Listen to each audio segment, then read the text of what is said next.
bienvenue. Cette première session de cette première université populaire du 2e arrondissement, que je suis très heureux d'accueillir et d'organiser avec notre partenaire Sciences et Vie. Sciences et Avenir, oh pardon, commence mal. J'ai été journaliste à Sciences et Vie quand j'étais petit. Et Dominique rectifiera toutes les bêtises que je vais pouvoir dire dans un instant. C'est pour ça que je lui donnerai la parole. Merci à notre partenaire Sciences et Avenir et Débat et Rencontres Autrement avec Brett et Christian, Brett qui va animer le débat, qui aujourd'hui nous permet d'accueillir deux invités tout à fait prestigieux, intéressants, deux intellectuels, n'ayons pas peur des mots. Miguel Benassaya, qui est philosophe, psychanalyste, et Pierre-Henri Gouillon, qui est plutôt, lui, biologiste scientifique. On peut dire les choses comme ça, si on veut résumer très brièvement les choses. Mais je laisserai à la fois Dominique et Brett vous les présenter avant qu'ils s'expriment. Mais ce que je voulais dire, moi, en tant que maire, c'est-à-dire représentant des habitants d'une petite partie de Paris qui accueille cette réunion, cette première réunion, c'est les raisons pour lesquelles j'ai souhaité qu'on ait une université populaire dans cet arrondissement à destination des Parisiens. Mais au-delà de tous les citoyens, sur les thèmes du devenir de l'humanité, en quelque sorte. Alors voilà, c'est pas un sujet mince, le devenir de l'humanité, quand on a dit ça, on a ouvert grand la porte et on a des choses à dire. Mais c'est parce que j'ai le sentiment que aujourd'hui, on est dans un contexte où on a une évolution technologique, scientifique, mais aussi de la pensée, qui fait en sorte que on ne sait pas très bien comment va se dessiner l'être humain de demain, quel va être son périmètre. Est-ce qu'on va être des surhommes dotés de gadgets greffés sur nous-mêmes, que nous allons porter en permanence? Est-ce que on va au contraire être dans une humanité très humanisante, où chacun, quelle que soit la façon dont il exprime sa singularité, aura sa place, avec les personnes porteuses de handicap, pour lesquelles la société sera adaptée comme étant une norme, avec une éthique de la vulnérabilité qui prend en compte les plus faibles d'entre nous pour construire quelque chose qui soit réellement démocratique, accessible à toutes et tous. Voilà, comment sera l'humain demain dans ce formidable maelstrom de l'évolution technologique, de l'évolution scientifique et de la pensée, dans un contexte planétaire mondialisé? Comment sera l'homme demain? C'est ça qu'on veut ouvrir, qu'on veut dessiner, qu'on veut essayer de comprendre, et pas de le comprendre de façon,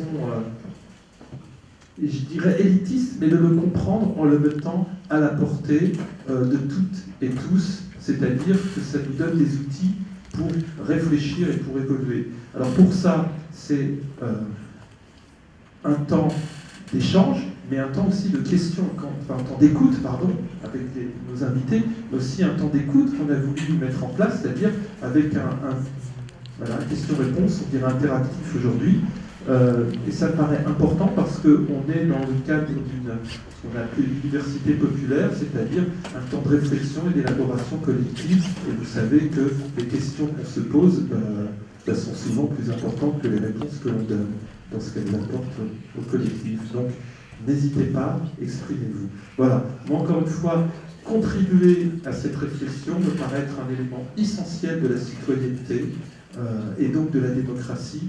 Et c'est à ma petite échelle ce à quoi j'essaie de contribuer en mettant en place avec nos partenaires. Je remercie encore cette session qui se déroulera dans cette première cette université d'été qui se déroulera sur 8 sessions au cours de l'année, dont on vous transmettra les dates par les canaux habituels.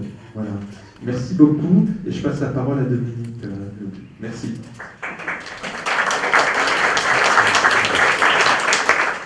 Merci Monsieur le maire, merci nos intervenants, merci Britt qui va animer cette table ronde, merci à vous de venir un mardi soir. Je ne sais pas si vous avez consulté le site web de Sciences et Avenir, mais ça y est, nous relayerons les dates et les thèmes de cette série d'interventions intitulée « Demain, quels humains ?» Comme l'a dit Monsieur le maire, ce sont des sujets qui nous semblent cruciaux dans notre revue Sciences et Avenir, que nous abordons chaque mois, sur lesquels nous n'avons pas d'avis tranché. Ce n'est pas la façon dont nous abordons les choses à Sciences et Avenir. Nous nous posons surtout des questions entre journalistes et essayons de rencontrer ceux qui peuvent nous apporter des réponses d'ailleurs diverses.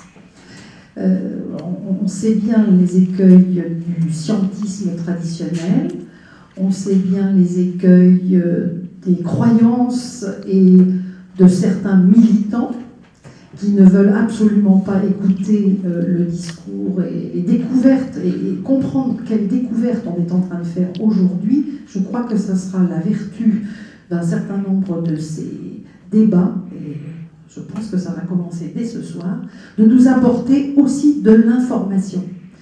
C'est pour ça, Université populaire, c'est aussi apprendre à connaître l'évolution de la connaissance elle-même. Elle est en train de se transformer profondément. Ça n'est pas toujours très apparent, notamment quand on regarde les émissions de télé. On a l'impression de ressasser un peu toujours les mêmes histoires, alors même qu'il y a des transformations, et des transformations de la connaissance, une compréhension nouvelle qui peut se faire, ce n'est pas toujours, mais qui peut se faire. Donc c'est pour ça, sachant que notre magazine est à 3 minutes d'ici, rue Vivienne, donc dans le 2e arrondissement, je me suis dit quand même, hein, les gens du 2e, il faut qu'ils en profitent et qu'ils fassent partager à vous qui êtes venus. Merci beaucoup, ça fait très très très plaisir de vous voir.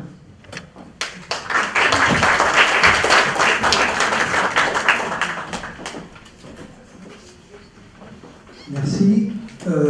Très rapidement, on va pas faire de grands discours, c'est nos deux humoristes qui sont là, nos deux scientifiques, mais qui ont beaucoup d'humour d'ailleurs, qui vont parler plus que nous. Rapidement, vous voyez donc il y a une caméra, donc on filme nos rencontres et débats en général, et on fait un petit extrait qu'on met sur notre site et qui sera aussi sur le site de la mairie et sur le site de Sciences et Avenir. Alors, on est en train d'évoluer, Britt et moi, on est en train de mettre en place une web TV, sur laquelle on mettra tout le débat, de A jusqu'à Z, et qui sera indexé. Indexé, c'est-à-dire qu'on mettra des mots-clés, on mettra des petites phrases, des explications, et ce sera accessible à tout le monde, et chacun pourra également apporter des commentaires, dire je suis ok, je suis pas d'accord, j'ai pas d'opinion, etc. Donc ce sera une web TV interactive. Donc ça c'est en train de se mettre en place, ça prendra quelques mois, mais on a commencé à travailler sur le sujet.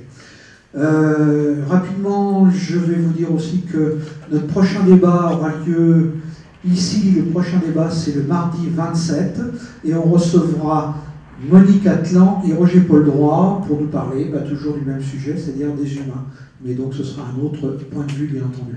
Et puis, avant ça, le 15 novembre, le jeudi 15 novembre, on sera au centre d'animation de la Place des Fêtes. Et là, on recevra, on fera un ciné-débat en fait, dont le film s'appelle « Ces sourds qui ne veulent pas entendre ». Donc c'est un film qui a été réalisé par Angélique Delray, que Miguel connaît bien, qui a écrit beaucoup de livres avec Miguel. Et je ne me rappelle plus, c'est Sarah Messia, je crois. Sarah Messia. Donc les deux réalisatrices qui seront là pour discuter du problème des sourds et malentendants. Voilà, enfin, un problème, c'est des problèmes pour certains et pour d'autres, au contraire, c'est quelque chose de très bien. De l'implant cochléaire. C'est-à-dire qu'on veut imposer, disons, aujourd'hui il existe une technologie qui permet aux sourds d'entendre. Seulement, il y a une communauté sourde qui a une culture et qui a un langage. Et ben, ils se disent non, moi j'ai pas envie d'entendre, moi je suis très bien dans mon monde, dans ma culture, etc.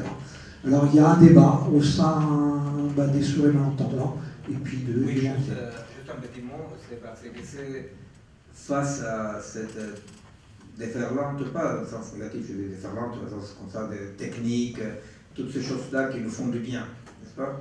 C'est-à-dire effectivement, si quelqu'un est paralysé, il peut marcher, si quelqu'un a un problème cardiaque, il y a une technique qui lui permet de survivre, personne ne va dire non, tout le monde dit oui, et on est un tout petit peu dans cette position comme ça d'attente. Et pour la première fois, à niveau international et sans se concerter, des gens considérés comme des handicapés disent nous, des vôtres, on a amélioré, auquel vous faisiez référence, on n'en veut pas. Alors nous, ça fait très longtemps, des années qu'on travaille avec la communauté sourde à niveau international, parce que c'est vraiment très très important, parce que c'est quand même comme la première fois qui apparaît, non pas une position théorique avec des guerriennes, des technophobes, sinon que dans la réalité, des gens disent de votre amélioration technique, je n'en veux pas. Alors voilà, ça valait la peine de faire une recherche. Les fruits de cette recherche, c'est le film, oui. Pour terminer, Rencontre et débat remercie donc M. Jacques Bouteau d'avoir accepté notre projet. Ça faisait presque 2 ans qu'on en parlait. Et donc Dominique Leglu de Sciences et Avenir de nous aider dans ce partenariat. Voilà, très bien. Je passe la parole à Britt et on va attaquer le débat.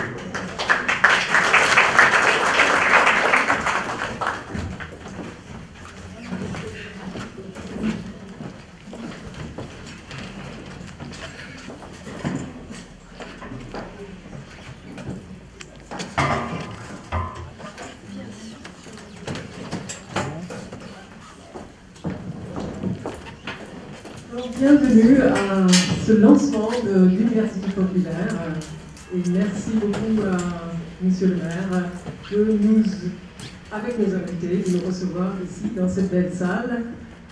Voilà, nous allons parler de ce cycle de conférences qui est sous le label Demain, quels humains? Et pourquoi ce thème?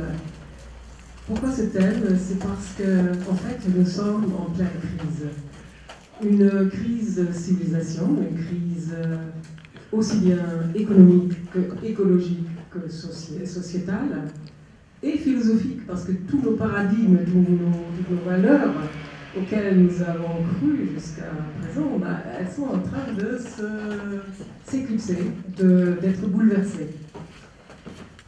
Et donc, on a besoin de réfléchir et d'avoir un rempart avec d'autres connaissances, de meilleures connaissances, interdisciplinaires surtout, croiser le regard des philosophes, le regard des scientifiques, et c'est ce que nous essayons de faire ici.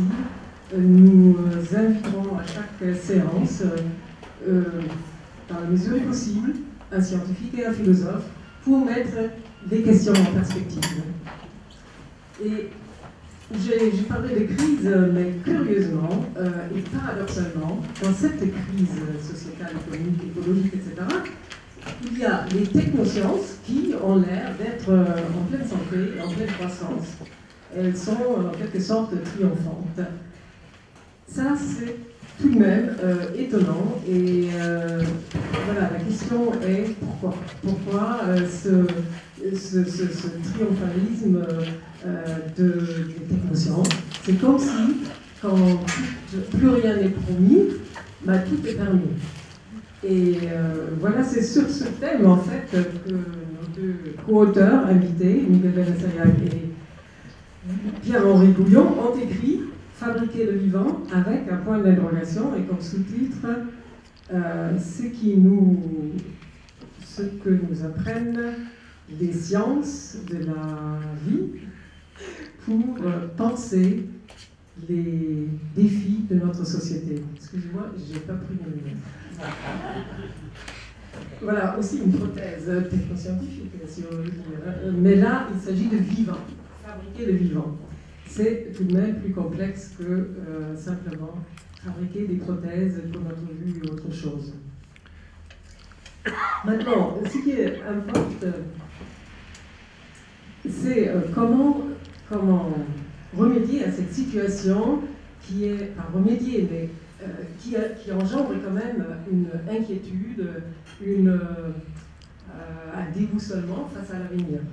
Et là, on pense, nous, que le meilleur rempart, c'est tout de même la connaissance, renforcer les connaissances, la formation et la bonne information, et de faire des débats des sociétés qui impliquent tout le monde, qui font réfléchir tout le monde, et où tout le monde se sent non pas impuissant d'agir, mais qui augmente la puissance d'agir, pour parler avec Spinoza, du citoyen lambda, hein, de tout le monde.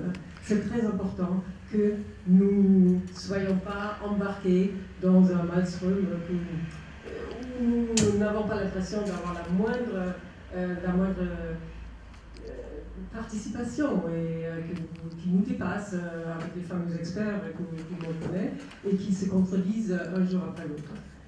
Voilà, je vais vous présenter nos invités qui sont, et vous allez voir que nous ne les avons pas choisis au hasard pour cette première université populaire.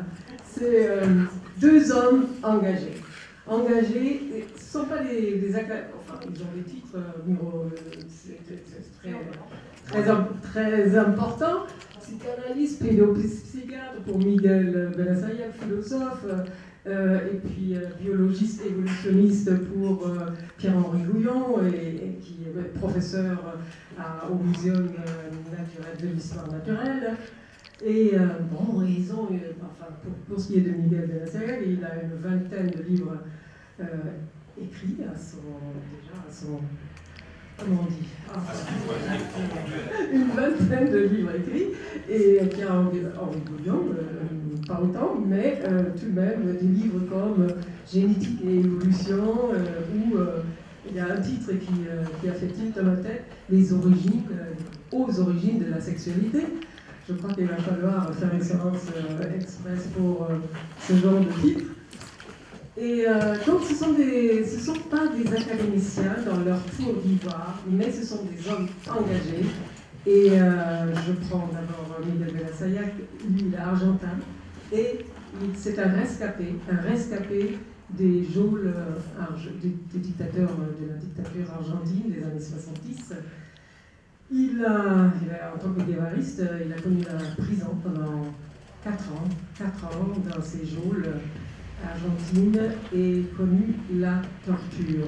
Et je crois que c'est de là que avant déjà son engagement, mais il ne va jamais l'abandonner.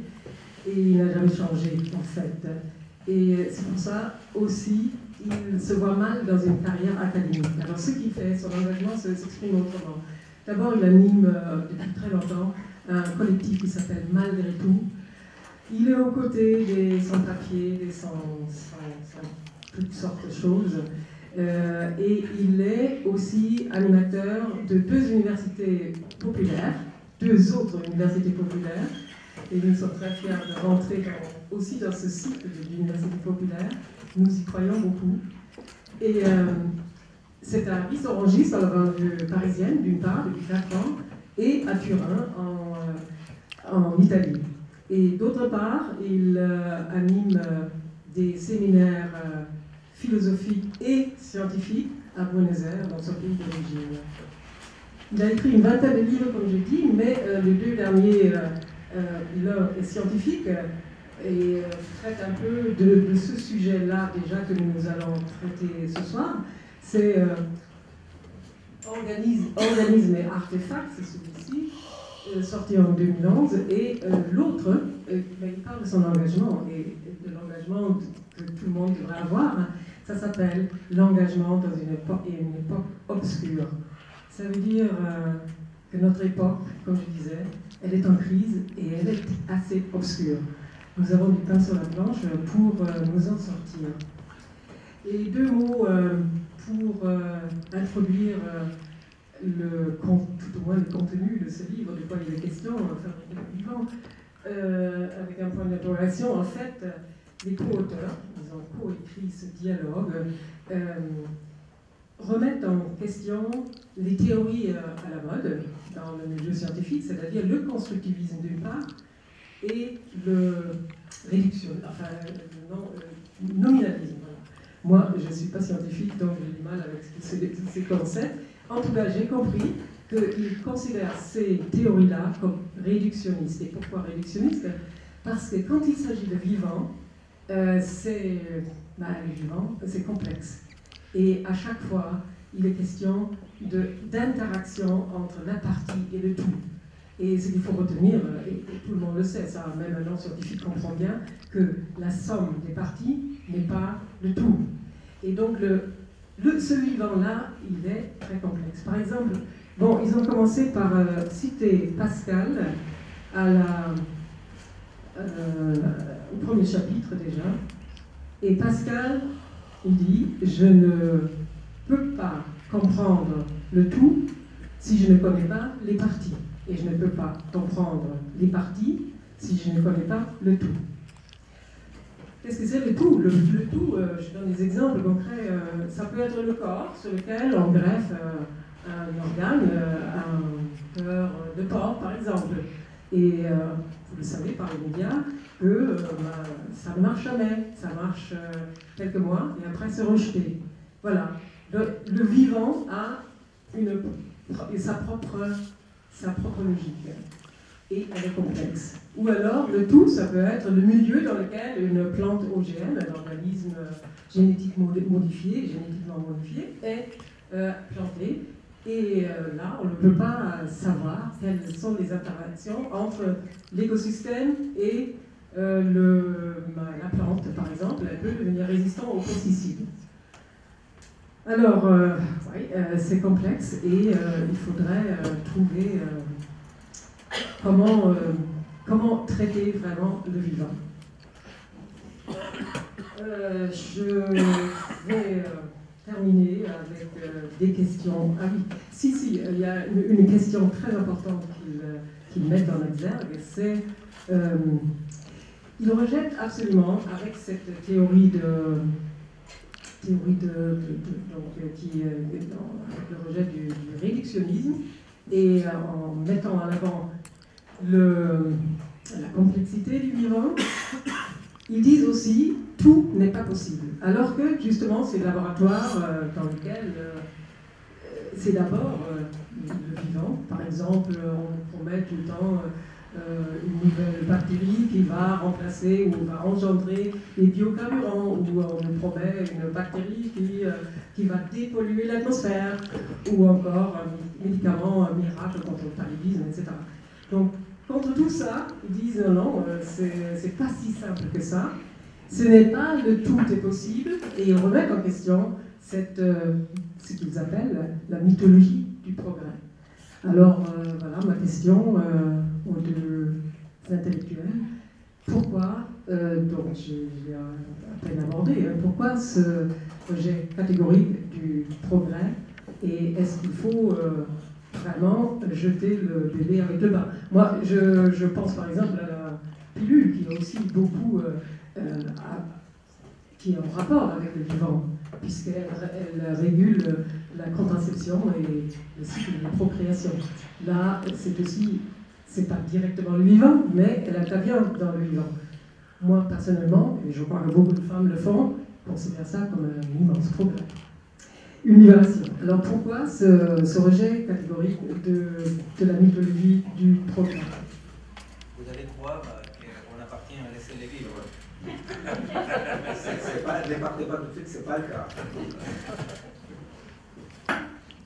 Bien, on va vous répondre progressivement. Je voudrais d'abord vous dire à quel point je suis ému d'être dans cette mairie qui est la mairie où je vote à chaque fois qu'il y a une élection, puisque moi aussi je suis domicilié rue Juliette et que j'étais à la maternelle rue du Mail, j'étais à l'école primaire rue des Jeuneurs, je venais jouer avec le tas de sable du Palais Royal, donc je suis extrêmement ému d'être ici dans cette position. Voilà, alors, et je remercie aussi la mairie d'organiser ces universités.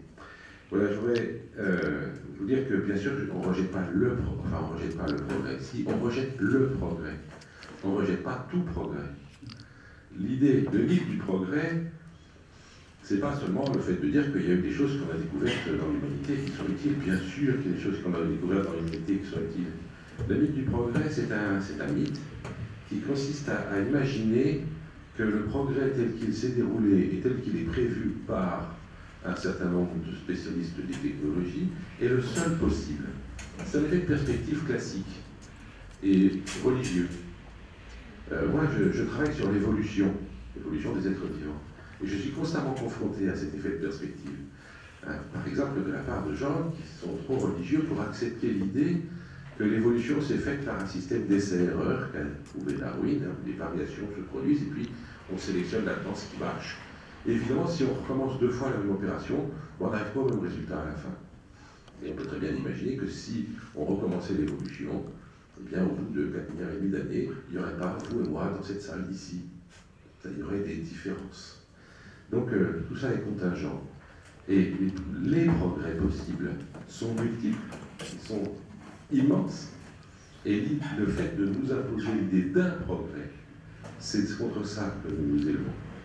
Parce que ce progrès, à ce moment-là, il n'est pas le résultat de nos décisions, il est le résultat d'une sorte de nécessité admise qui viendrait du fait que la science avance comme elle avance, la technologie suit la science et permet d'améliorer un certain nombre de choses. N'oubliez pas d'avoir allumé vos téléphones en sortant.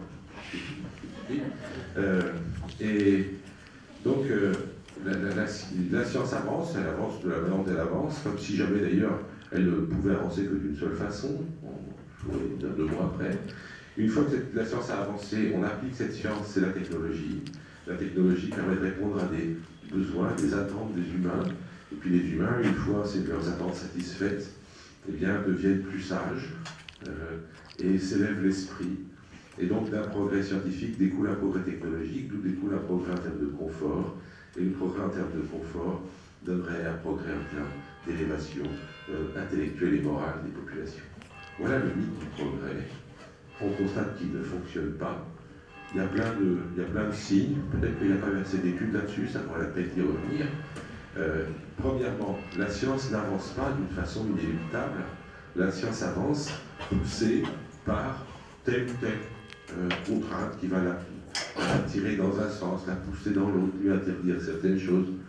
Par exemple, le fait que les entreprises de biotechnologie aient intérêt à ce qu'on travaille sur l'ADN des plantes et des animaux, fait qu'il y a beaucoup d'argent pour travailler sur l'ADN des plantes et des animaux, et que du coup, la science dans ces domaines-là se développe.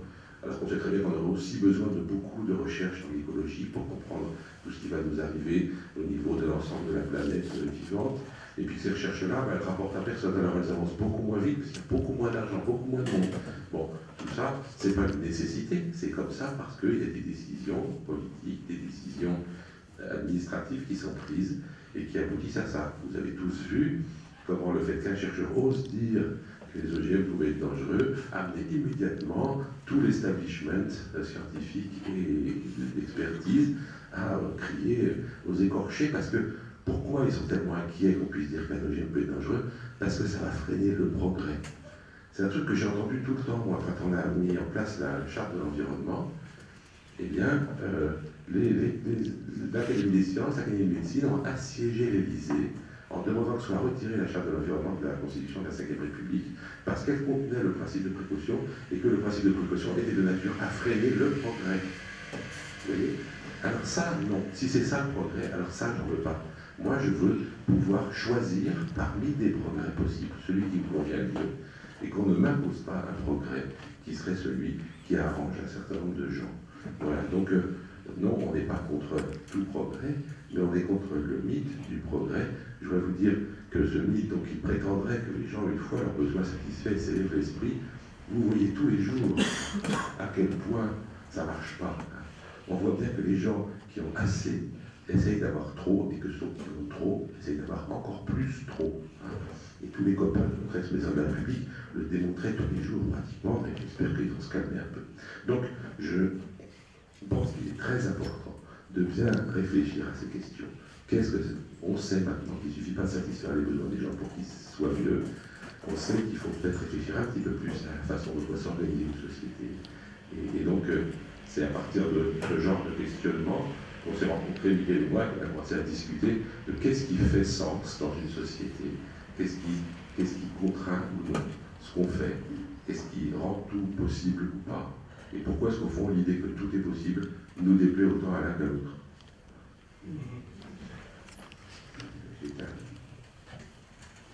Bien.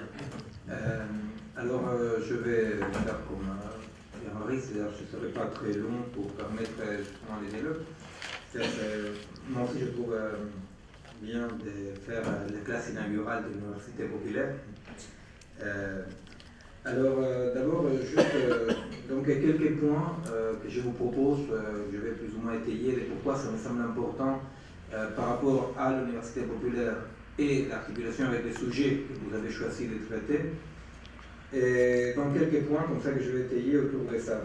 D'abord, la première chose, quand même, ça me semble important, je crois quand même qu'il faut bien comprendre que la question du mythe, du progrès, quand on dit mythe, c'est pas mythe dans le sens, comme ils disent les mômes, tu es un mytho. Hein? C'est mythe dans le sens, au moins de Lévi-Strauss, dans lequel bon, il dit, ça décrit, explique, justifie. Donc, un mythe, il faut le comprendre dans un paradigme fort, donc non pas d'une cartographie, mais vraiment d'un territoire avec des processus concrets. Vous voyez, c'est-à-dire que quand nous disons effectivement pendant quelques siècles, l'Occident est périphérie grâce au colonialisme, hein, a adhéré, a fonctionné au mythe du progrès. Nous voulons dire qu'il y a une construction d'un territoire qui est en accord avec ces hypothèses théorico-pratiques, n'est-ce pas? Alors, dès ce point de vue-là, le rapport qu'ont les hommes, les femmes et le reste de l'environnement avec un paradigme n'est pas un rapport de croyances extérieures. Vous voyez, c'est-à-dire, c'est comme un point de vue anthropologique. Si vous vivez dans une société animiste, vous n'êtes pas un homme égal à quelqu'un qui vit dans une société totémique ou quelqu'un qui vit dans une société naturaliste, la nôtre, non? Et on est toujours des individus égaux à soi-même et on croit des choses différentes. Ça, c'est une vision eurocentriste, un peu bête, un peu postmoderne. Les Indiens de l'Amazonie, pour rester avec Lévi-Strauss, un Indien de l'Amazonie animiste, il est construit dans un territoire animiste dans lequel il est lui construit dans des processus d'échange énergétique avec l'environnement animiste. N'est-ce pas? Donc, quand on parle d'un paradigme, un mythe dans ce sens-là, on parle non pas d'une cartographie simplement, mais d'un territoire façonné de la sorte. C'est pour voir la profondeur du changement que nous sommes en train de vivre dans notre humanité. Nous ne sommes pas en train de chercher les nouvelles cartes parce qu'on navigue avec des cartes périmées. Nous sommes en plein changement du territoire. Les nouvelles machines, les nouvelles possibles technico-scientifiques modifient les territoires, modifient les corps qui habitent et qui façonnent, qui coproduisent les territoires. Donc ça, c'est le premier point. Je pense quand même qu'il faut bien être conscient que quand nous essayons de comprendre un peu, on n'essaie pas simplement de se mettre à jour avec la cartographie. On essaie de comprendre les changements des territoires qui sont des changements absolument articulés avec nos corps, nos têtes et nos possibles, donc des changements de nous-mêmes. Ne serait-ce que pour parler à toute petite échelle de temps entre l'homme de la modernité, tel qu'on le vit dans l'histoire de la vie quotidienne, non? Les traites avec Ariès, oui. Et entre l'homme de la modernité avec une pure intériorité, amplie, repliée sur lui-même, etc. Et l'homme de la postmodernité en pure extériorité, vous voyez, pour parler d'un petit changement, tout petit. Bah, déjà là, il y a un changement des territoires. C'est pas simplement un changement des cartographies ou des subjectivités. Donc, je pense que c'est très important de comprendre que ce qu'on appelait les mythes du progrès, ce qu'on appelle les mythes du progrès, correspond à une époque très très longue, très contradictoire, dans laquelle pas tout le monde adhérait à la croyance d'un progrès téléologique final. Hein. Il y a ce qu'on appelle les lumières sombres, comme Spinoza, même Leibniz, etc. Donc, à l'intérieur même, il y a des critiques, c'est très contradictoire, mais c'est un cadre qui définit un territoire dans lequel même ceux qui s'opposent appartiennent au territoire. Nous sommes en train de changer de territoire. La matérialité de nos vies est en train de changer. Et ce n'est nullement en cherchant des valeurs abstraites dans l'air qu'on pourra connaître mieux les territoires et connaître les enjeux du territoire. Il est très important de comprendre les processus réels qui sont en train de modifier le territoire dont nous faisons partie. Quand je dis territoire, c'est y compris nous, bien entendu. Parce que sinon, on reste à des discussions abstraites sur qu'est-ce qu'on voudrait, qu'est-ce qu'on ne voudrait pas, sans comprendre vraiment un minimum de quoi il s'agit. Alors, de ce point de vue-là, Britt disait on s'oppose au réductionnisme. Mais bien entendu, oui et non, nous, on ne s'oppose pas au réductionnisme parce que si on s'opposait au réductionnisme, on ne pourrait pas faire de la recherche. Il n'y a pas de recherche sans réductionnisme. On s'oppose au réductionnisme radical qui oublie que toute manipulation de réduction est nécessaire pour délimiter un champ, pour délimiter un objet, n'est-ce pas? Mais que ce réductionnisme-là doit être réarticulé organiquement avec un contexte, avec des ensembles dynamiques. Alors, la question qui se pose aujourd'hui, c'est que ce qui change le monde beaucoup plus que la politique dans le sens classique, ce sont des processus par rapport auxquels l'individu tel comme nous sommes façonnés, cet individu moderne, postmoderne, ce mélange un peu comme ça, nous sommes en train de rester de plus en plus en tant que spectateurs de ce qui se passe. C'est-à-dire qu'on n'a pas prise, on n'a pas les manettes. Pensons simplement aux macro-processus économiques. Les macro-processus économiques nous condamnent à une sorte de nouveau animisme, vous voyez, parce que des dieux de l'Olympe économique font des trucs que les meilleurs économistes savent qu'on ne peut pas les maîtriser. Il n'y a que les gens qui comprennent rien d'économie, comme moi, qui de temps en temps on dit il faudrait polariser la chose, orienter la chose. Non. Il y a des macro-processus comme la technique en étant, la macroéconomie, qui sont certes dépendants de l'énergie et de la force des humains, mais avec une autonomie, n'est-ce pas? Ce sont des niveaux émergents, comme on peut l'appeler dans les jargons de chacun, ce sont des niveaux avec une certaine autonomie, n'est-ce pas?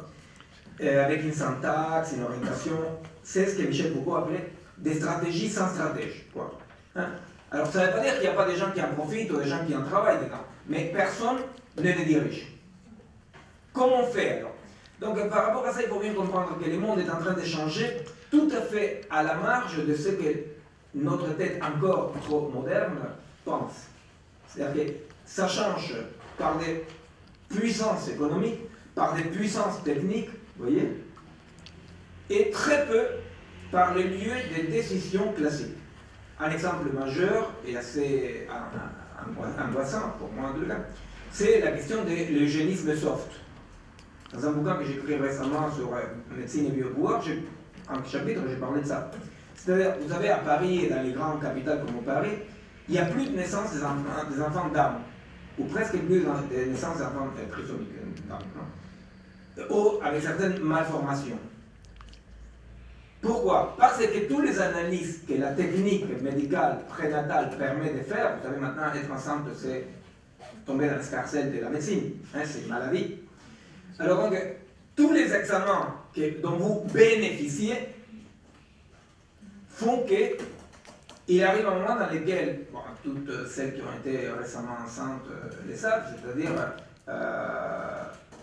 bon, vous faites comme vous voulez, mais moi, et vous tremblez parce que, vous savez, vous faites comme vous voulez, parce que le technicien, il est forcément démocratique, c'est pas les philosophes de la République de Platon. Bien sûr, il dit, vous faites comme vous voulez, mais et vous courez par l'autre et l'autre et l'autre, jusqu'à ce qu'on trouve une tuile. Quand on trouve une tuile, Bah, au nom de quoi vous allez la voir, madame? Donc, il y a un eugénisme soft qui aurait été impossible à voter dans une assemblée démocratique, vous comprenez? Personne n'aurait pu dire, dorénavant en France, on considère que les enfants trisomiques ne doivent plus naître, ou que les nains ne doivent plus naître. Vous imaginez, personne ne dirait ça, même pas la droite de Le Pen ose dire ça. Simplement, ça s'est fait tout seul. Parce que tout ce que la technique rend possible devient obligatoire. J'ai écrit un petit bouquin sur les portables, pour voir comment un truc si sympathique comme les portables, non? Et effectivement, il change le territoire. Parce que, bon, comme il dit Rousseau, avec les progrès, on sait ce qu'on gagne, mais on ignore ce qu'on perd. On commence à comprendre ce qu'on a perdu. On commence à comprendre, mais on se panique. Donc, le problème, c'est quoi? Le problème, c'est comment on fait? Comment on fait? Parce qu'on ne peut pas tous devenir des techniciens, des scientifiques, on ne peut pas. Alors, la vraie question, dans des lieux comme celui-ci, ce n'est pas de faire simplement de la divulgation, de la vulgarisation. Parce que la vulgarisation, on apprend toujours un tout petit peu, et avec la tendance du monsieur et la dame qui nous a appris. Alors la vraie question sociale aujourd'hui, c'est, mais comment on peut faire pour qu'un nombre de plus en plus grand de gens sachent de quoi il est question dans telle ou telle question technique? Vous comprenez? Pas tout à fait comprendre la question technique, mais comprendre ce qui fait socle commun d'une époque comme une question qui, sous des formes, sous des modes différents, se manifeste dans des questions techniques. De quoi est-il question dans telle question technique? Et non pas le délire de comprendre toutes les questions techniques avant de donner son point de vue, ou non pas la République de Platon, c'est-à-dire, voilà, ceux qui savent décident. Hein, le philosophe. Alors, j'ai un exemple là-dessus, c'est-à-dire, c'est un exemple, bon, c'est en toute amitié que je le cite, hein, c'est une discussion avec Isabelle Stenger, parce qu'elle elle a fait, je ne sais pas si elle continue à faire des conférences sur les nanotechnologies, en mettant en garde les gens sur les nanotechnologies. Alors, la question est la suivante. Si vous venez parler devant des gens qui n'ont absolument aucune formation pour comprendre les nanotechnologies, et vous êtes contre, vous êtes honnête, vous expliquez les choses. Ok. Lendemain, il vient quelqu'un d'autre qui, très honnêtement, vous explique pourquoi c'est vraiment la panacée universelle. Avec ce système-là de vulgarisation, on condamne les gens à la croyance. On croit un, on croit l'autre. Parce qu'on n'a pas les éléments pour comprendre. Par rapport à ça, je crois, ce que j'essaie de développer, dans tous les cas en Italie, c'est plus comme ça, ce sont des laboratoires sociaux, effectivement, dans lesquels des gens essaient de comprendre les deux choses à la fois. Un peu la technicité de la chose, mais surtout de quoi il est question dans ces changements-là. Vous voyez? Ce n'est pas la même question. C'est pas la même question. Parce que la question de quoi il est question dans cette question-là est une question épocale, qui traverse toutes les sphères, toutes les dimensions de la vie. Vous voyez? Sans donc tomber dans les pièges de dire, mais je vais donner mon point de vue sur ce que je ne sais pas. Bon, c'est le fameux exemple pour les gens de ma génération des Lysenko. Hein, c'est-à-dire quand être de gauche voulait dire les caractères acquis sont héréditaires, et être de droite voulait dire les caractères acquis ne sont pas héréditaires. Et alors là, grosso modo, personne ne savait de quoi on parlait. Aujourd'hui, dès sur quoi, chose qu'on travaille avec Pierre-Henri, être de gauche commence à dire oula, attention, il y a des caractères héréditaires qu'on ne peut pas modifier. Vous voyez, pour les gens de gauche, la chose est devenue un peu compliquée parce qu'on commence à dire attention, il y a des invariantes qu'on ne peut pas modifier. Vous voyez, normalement, quand j'étais jeune, c'était les autres qui disaient ça. Nous, on disait, on va tout changer, la table rase. Et maintenant, on dit, oh là là, ils veulent tout changer, délocaliser, la flexibilité, la déterritorialisation. Et nous, on se trouve à contre-emploi, en train de dire, oh là là là là, il y a des invariantes, il y a des non possibles. Ce sont les défis. Les défis, c'est créer ces lieux d'interface dans lesquels il ne soit pas question des cafés de commerce, il ne soit pas question de narcissiser les gens, qu'il soit question de voir de quoi il est question épocalement et qui se déclinent dans des questions techniques, économiques, sociales. Voilà.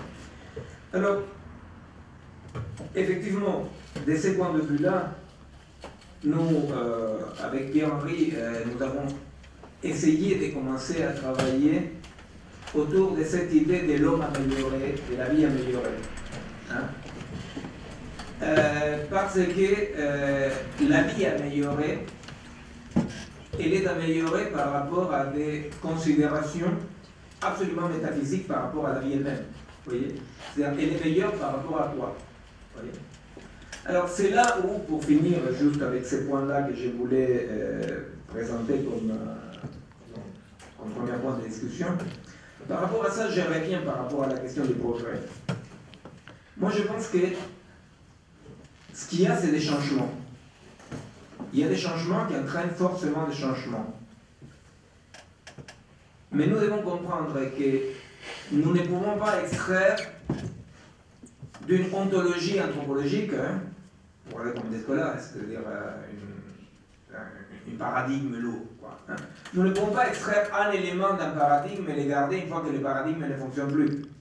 Donc nous ne pouvons, ça n'a pas de sens de parler des progrès en dehors du monde qui s'est structuré dans le plus intime comme le plus collectif, derrière les hypothèses qui disaient l'histoire a un sens, on va de alpha jusqu'au oméga, etc. On ne peut pas garder l'idée des progrès une fois que ce paradigme-là n'est plus là. Donc nous devons pouvoir interpeller, questionner les changements en tant que changement. Tout changement introduit des changements. Or, la grosse différence, c'est que la force de la technique est une force synchronique radicale, par rapport auquel tout ce qui vient de la racine, de la longue durée, n'évoque que ce qui est dépassé. Là-dessus, la technique n'a pas d'histoire. Elle ne s'enracine pas dans son histoire. Toute nouveauté est meilleure. Vous voyez, c'est-à-dire le nouveau machin chose qui a telle fonction et telle fonction, telle fonction. Donc, plus de fonctions, c'est mieux. Mais ça, c'est la logique de la technique et de l'économie. C'est absolument pas la logique de la vie. Et nous devons comprendre que la logique de la vie, c'est pas vrai du tout que plus c'est mieux. Parce que plus quoi? Parce que dans la logique de la vie, une des invariantes fondamentales de la vie est celle que la vie fonctionne toujours à 99% des pertes. Et que l'idée de cumulation des fonctions, aux cumulations des sous, aux cumulations, ne peut que mettre en danger la dynamique propre de la vie, une des invariantes propres de la vie. Alors, je crois quand même qu'une des fonctions dans une université populaire qui est à juste titre ambitieuse, parce qu'il faut effectivement, comme M. le maire le disait, qu'est-ce que vous voulez? Ce qu'il fait, c'est démocratiquement, il ouvre ses portes pour que les citoyens de son quartier, de son arrondissement, essayent, non pas simplement de voter tous les 5 ans, mais essayent de comprendre le monde dans lequel ils vivent. Pour comprendre, c'est vraiment mon dernier mot par rapport à cette petite introduction, depuis des années et des années et des années de travailler au nord-est du Brésil dans des laboratoires sociaux par rapport à la question de la psychiatrie, en Italie sur d'autres sujets, à la Courneuve, depuis des années de travailler là-dessus, dans lesquels on essaie de créer des expertises populaires pour des comme ça. Il y a une seule chose que je peux vous dire, les jours où on commence l'université populaire. Personne ne peut croire qu'on peut comprendre le monde sans travailler. Il n'est absolument pas question de venir s'informer. Il est question d'avoir un lieu qui motive le travail. Mais sans un véritable travail de lecture, de compréhension, de réflexion, nul doit céder à la tentation de croire qu'on pourra comprendre des changements des territoires comme ceux que nous sommes en train de vivre sans se donner un vrai travail. Vous savez, si vous devez faire une fenêtre dans votre appartement, vous les pensez pendant 3 ans et vous consultez tous les amis architectes que vous avez. En revanche, pour changer le monde, il n'y a pas. Eh bien, il faut au moins prendre aussi sérieux que si on voulait faire une fenêtre dans l'appartement.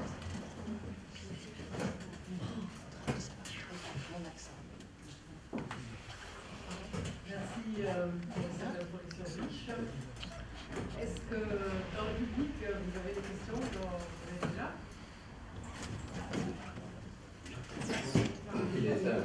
Je vais le faire.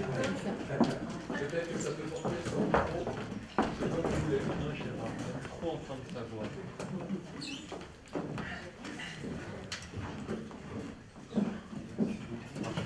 Non, ça n'a pas l'air fonctionner. Ça n'a pas l'air fonctionner. Bougez pas. Fonctionne? Ça fonctionne. Merci beaucoup à notre orateur. Effectivement, j'ai vraiment apprécié. Le deuxième orateur n'a pas été trop présenté. Je pense qu'il le sera tout à l'heure. Mon inquiétude, c'est effectivement, sans rejeter le progrès, ce qu'il faut éviter, vous l'avez un petit peu introduit à la fin, c'est effectivement la fracture sociale. Et ça, c'est très important, aussi bien pour les nouvelles générations que pour les aînés. Le principe du progrès, c'est quelque chose de formidable dans la recherche appliquée. Et je crois qu'il faut quand même garder le principe de précaution, sans pour autant refuser la recherche, aussi bien dans les sciences techniques que dans les sciences philosophiques. Et je crois que ces conférences vont nous apporter beaucoup de précisions et nous permettre de vous poser beaucoup de questions. Moi, je crois beaucoup à l'intergénérationnel. Et dans ce domaine, on a beaucoup de choses à faire, beaucoup de liens à tisser entre nous. Et puis, dans les techniques nouvelles, aussi le sens qu'on peut donner à l'enseignement. Démystifier, effectivement, et puis favoriser. On ne peut pas dire qu'on soit un monde de régression, mais on peut être inquiet quand même. Et le style de société que nous voulons, politisé un peu, sûr, mais aussi participatif. Et c'est l'avenir. Je crois qu'il faut que le citoyen ait son mot à dire. Je vous remercie beaucoup.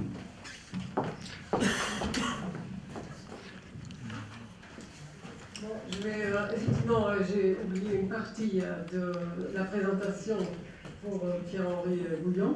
J'ai oublié d'insister sur ses engagements. Et il est dans beaucoup de comités éthiques, il est aussi dans des comités nationaux, je ne sais pas, OGM, etc. Il est au comité de veille de la fondation Veille Écologie de la Fondation Nicolas Hulot, et il est vice-président d'une association qui nous tient beaucoup à cœur, à nous aussi, c'est Vive Agora. C'est une association qui veut mettre les citoyens lambda au niveau du débat scientifique et sociétal d'aujourd'hui. Et donc ils organisent des ateliers des citoyens pour être informés, et pas seulement informés, mais comme disait Miguel tout à l'heure, pour qu'on travaille ce genre de questions qui sont épineuses et complexe à chaque fois. Donc, avez-vous d'autres questions? Dominique? Bonjour, j'ai une question de public à Miguel Benassaillac, c'est-à-dire une question de précision. Je n'ai pas très bien compris ce que tu as voulu dire, Miguel, quand tu donnes cet exemple, mais ça fait sens pour moi, donc j'aimerais creuser le propos. Quand tu donnes l'exemple des nanotechnologies, pour dire cet exemple très juste, moi, public, je suis dans le public, j'entends un expert parler des nanotechnologies en contre, je suis d'accord avec lui, et puis j'entends un expert parler des nanotechnologies en faisant l'apologie, en pour, mais je suis aussi d'accord avec lui parce que je n'ai pas les moyens, je n'ai pas l'expertise scientifique de savoir lequel dit juste et lequel dit vrai. Au bout du compte, je vais être d'accord avec le plus sympa, ou celui qui a fait la référence au philosophe qui m'a le plus séduit dans ma jeunesse, que sais-je encore. Mais en revanche, ce que tu as dit, c'est que la question que je dois me poser dans cette situation, c'est non pas qu'est-ce que sont les nanotechnologies, pour savoir s'il faut les développer ou pas, mais de quoi sont-elles l'objet, c'est-à-dire qu'est-ce qui se véhicule à travers les nanotechnologies, ou finalement quels projets de société sont portés par les nanotechnologies, et quel est le progrès humain qui sont véhiculés par la philosophie qui sous-tend le développement des nanotechnologies. Alors, est-ce que c'est ce que tu as voulu dire? Si c'est le cas, est-ce que tu peux préciser ou me contredire ou développer un petit peu cette idée? Parce que c'est vrai pour les OGM, c'est vrai pour la gestation pour autrui, ou que sais-je encore, c'est vrai sincèrement pour un tas d'autres sujets. Voilà, c'est ma question. Oui. Alors, au fait, aujourd'hui, nous sommes dans un drôle de dispositif dans lequel les commandes mortelles, pour dire comme ça, un peu bête, ne comprennent pas les enjeux très complexes de la science et la technique. Et les techniciens et les chercheurs en sciences ignorent absolument les enjeux épocaux à travers lesquels ils sont bougés, par lesquels ils sont bougés. Je te donne un exemple très très concret. Je dirige depuis maintenant 2-3 ans un laboratoire de biologie fondamentale à Buenos Aires, dans lequel il y a surtout des biologistes moléculaires, quoi. Et toute la première année et demie, j'ai dû expliquer à ces biologistes-là pourquoi la question du réductionnisme renvoyait à quelque chose que l'humanité connaît depuis très très très très longtemps, qui est le débat entre nominalisme et réalisme, qui est le débat entre est-ce qu'il existe des parties élémentaires séparées ou est-ce qu'il existe des formes. Donc c'était très important d'expliquer à ces jeunes et moins jeunes chercheurs qui voulaient bien travailler avec moi, d'expliquer que quand ils étaient absolument convaincus, en tant que biologiste moléculaire, qu'il y avait donc des particules élémentaires, des molécules élémentaires, peu importe, n'est-ce pas, comme plancher final, n'est-ce pas, à agencer avec d'autres, à vrai dire, ils étaient capturés par une préoccupation dès l'époque, qui était la préoccupation entre nominalisme et réalisme. Alors pour le dire de façon un peu plus claire, je ne sais pas si c'est clair ou pas, par exemple, expliquer que quand lui, il était convaincu que telle molécule était la molécule de base, il y avait deux problèmes. Un, cette molécule était aussi une forme agencée. Et deux, au même moment, le néolibéralisme dit que la société n'existait pas, il n'y a que des individus. Vous voyez? Donc, expliquer que tout à coup, ce qui motive notre recherche, ce qui oriente nos hypothèses, n'est pas étanche par rapport à l'époque, mais qu'au contraire, de la même façon que dans l'art contemporain, dans la politique, dans l'économie, il se manifeste une préoccupation épocale qu'aujourd'hui nous pouvons définir entre la centralité perdue et la dispersion actuelle. N'est-ce pas? Alors, la question c'est, pour revenir à l'exemple avec Isabelle et les nanotechnologies, la question c'est que les scientifiques qui ont une sensibilité sociale, politique, ou éthique, etc., fassent l'effort de comprendre comment ils sont surdéterminés par des problématiques culturelles qu'ils ignorent et comment les citoyens non scientifiques comprennent qu'il est surdéterminé par des modifications scientifiques qu'ils ne comprennent pas. Vous voyez? C'est-à-dire qu'il faut vraiment faire un effort pour destiller un territoire, un sous-ensemble commun, hein, un croisement d'ensemble, hein, qui existe et qu'il faut définir. C'est simplement, alors je pense que je vous disais, c'est-à-dire dans le laboratoire social dans lequel je travaille, par exemple, on essaie de comprendre les questions techniques. Je pense au Brésil, par exemple, par rapport à la question de la psychiatrie, le contrôle, etc. On essaie de comprendre la question technique. Mais surtout, on essaie de comprendre comment cette question technique X ou Y est une forme de manifestation d'une problématique de socle commun de l'époque. Vous voyez? L'hypothèse épistémologique, philosophique qu'il y a derrière ça, c'est qu'une époque est une bête vivante qui pose des problèmes aux contemporains. Penser, ce n'est pas penser n'importe quoi. Penser, c'est penser ce qui se donne à penser. Donc, ce qui se donne à penser, comme un défi, apparaît sous des formes différentes, mais il y a un noyau commun. Ce noyau commun est notre boulot de le déterminer, parce que ce n'est qu'une fois que nous comprenons ces noyaux communs, qu'après on peut effectivement prendre position dans des questions plus ou moins techniques, sans pour autant être un technicien. J'espère qu'après mon explication, vous avez encore moins compris de quoi il s'agit. Peut-être que je pourrais reprendre sur le sujet des OGM qui est un peu plus simple que celui des nanotechnologies, parce que les nanotechnologies, ça touche à tellement de choses qu'il est assez difficile à l'heure actuelle de prévoir quelles seront les conséquences du développement de ces technologies. Ça va depuis l'énergie jusqu'aux matériaux, en passant par effectivement le transhumanisme. Donc je trouve qu'à l'heure actuelle, voir quelles sont les conséquences potentielles des nanotechnologies, c'est quasiment impossible. Et du coup, les situer dans l'époque, évidemment, elles sont situées dans l'époque par l'aspect extrêmement réductionniste de la démarche et l'aspect constructiviste qui consiste à penser qu'effectivement, en jouant sur les briques élémentaires, on va être assez fort pour pouvoir reconstruire quelque chose qui tourne. Et l'inquiétude généralisée vis-à-vis des nanotechnologies, elle vient de là. Qu'est-ce que nous sommes capables de prévoir au niveau macroscopique, les conséquences de ce que nous allons faire à un niveau microscopique? Actuellement, la confiance démesurée de nos technologues dans leur capacité à prédire les conséquences au niveau macroscopique de leur manipulation microscopique peut sembler à certains tout à fait exagéré. Et là, justement, pour les biotechnologies, on voit bien exactement le même phénomène, mais de façon plus simple, je dirais. Lorsque vous produisez un OGM, vous faites une plante qui a certaines caractéristiques. Bon, très bien. Et vous pouvez dire, eh bien, puisque cette plante produit un insecticide, et que du coup, quand une larve vient manger ma plante, elle s'empoisonne, donc ma plante est protégée contre les larves, et c'est drôlement bien. Voilà. Tout le monde est d'accord, hein?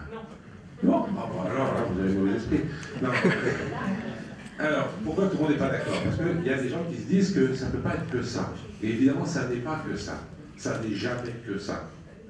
Et c'est ça le problème, justement, du constructivisme. Le problème, c'est que, d'accord, j'ai changé juste un gène dans la plante. Premièrement, qu'est-ce que je sais de tous les changements que ça fait à la plante de produire cette protéine nouvelle-là? Eh bien, j'en sais rien. D'ailleurs, j'ai pris un gène dans une bactérie, je l'ai transféré dans une plante. Un gène, ça code en général une protéine. C'est le cas d'ailleurs pour ces plantes qui tuent les insectes.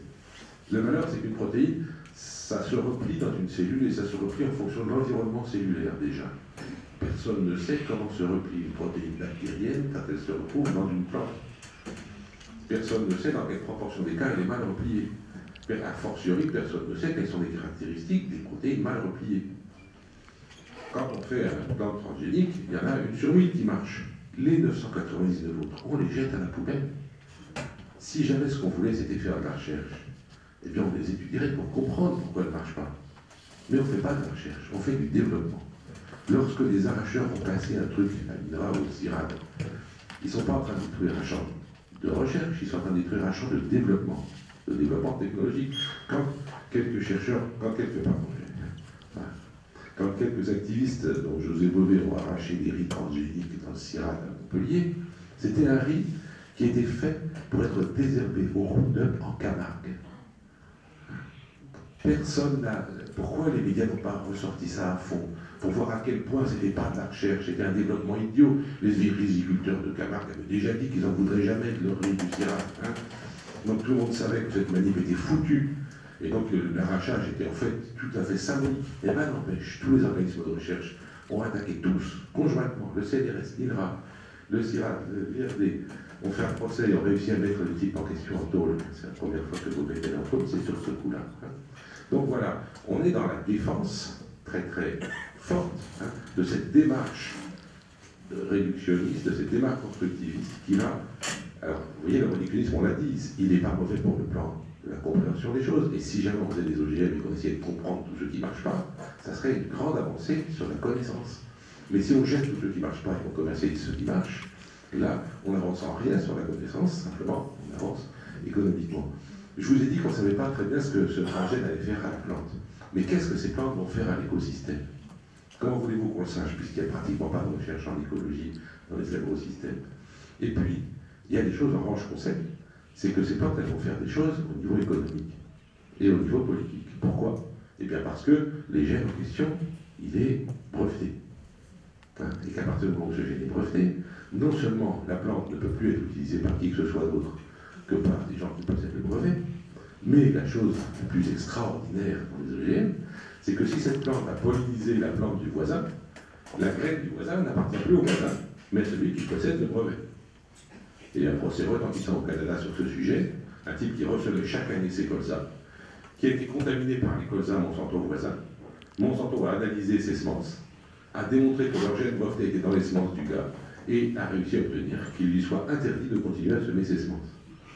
Donc, nous sommes dans une situation où l'effet de ce petit gène tout bête qui permet de résister à un insecte ou à un herbicide, eh bien, il va jusqu'à la politique internationale, jusqu'au problème du brevet, et du coup, jusqu'à toute la biodiversité des semences. Parce que s'ils réussissent leur coup avec le brevet, d'ici quelques dizaines d'années, toutes les semences appartiendront à quelques firmes, celles qui ont pu mettre en place les brevets en question, et ces quelques firmes se partageront déjà toute la nourriture de l'humanité. Vous imaginez le pouvoir qu'elles ont, puisqu'il n'y a rien qu'on mange qui ne vienne pas de semences, d'une manière ou d'une autre, premièrement. Et deuxièmement, malheureusement, même si ces firmes travaillaient sérieusement, elles ne garderont jamais le millième de la diversité qui est actuellement dans l'ensemble des champs des paysans. Et du coup, on aura perdu toute la diversité des semences qui a mis 10 000 ans à se faire, 10 000 ans depuis le néolithique. On aura perdu toute cette diversité, et du coup, on sera en danger d'épidémies graves dans les cultures, et d'immenses famines chez les humains, parce qu'on n'aura pas gardé la diversité des semences. Donc vous voyez que, bien sûr que le gars qui croit qu'en rentrant son gène dans la plante, il règle un petit problème agricole, et puis c'est tout, eh ben, il n'a pas compris dans quelle complexité il situait sa démarche. Et quand je vous dis qu'ils ne comprennent pas, ils ne comprennent vraiment pas. J'ai un collègue avec qui j'ai travaillé pendant longtemps, qui est prof à Lyon, et qui est à l'Académie des sciences, et qui développe les OGM. Et il y a quelque temps, l'Académie des sciences organise une réunion sur la biodiversité. On me demande de parler de la biodiversité agricole. Donc la biodiversité, c'est mon sujet de recherche normal, et comme je suis agronome, je m'intéresse en particulier à la biodiversité dans le milieu agricole.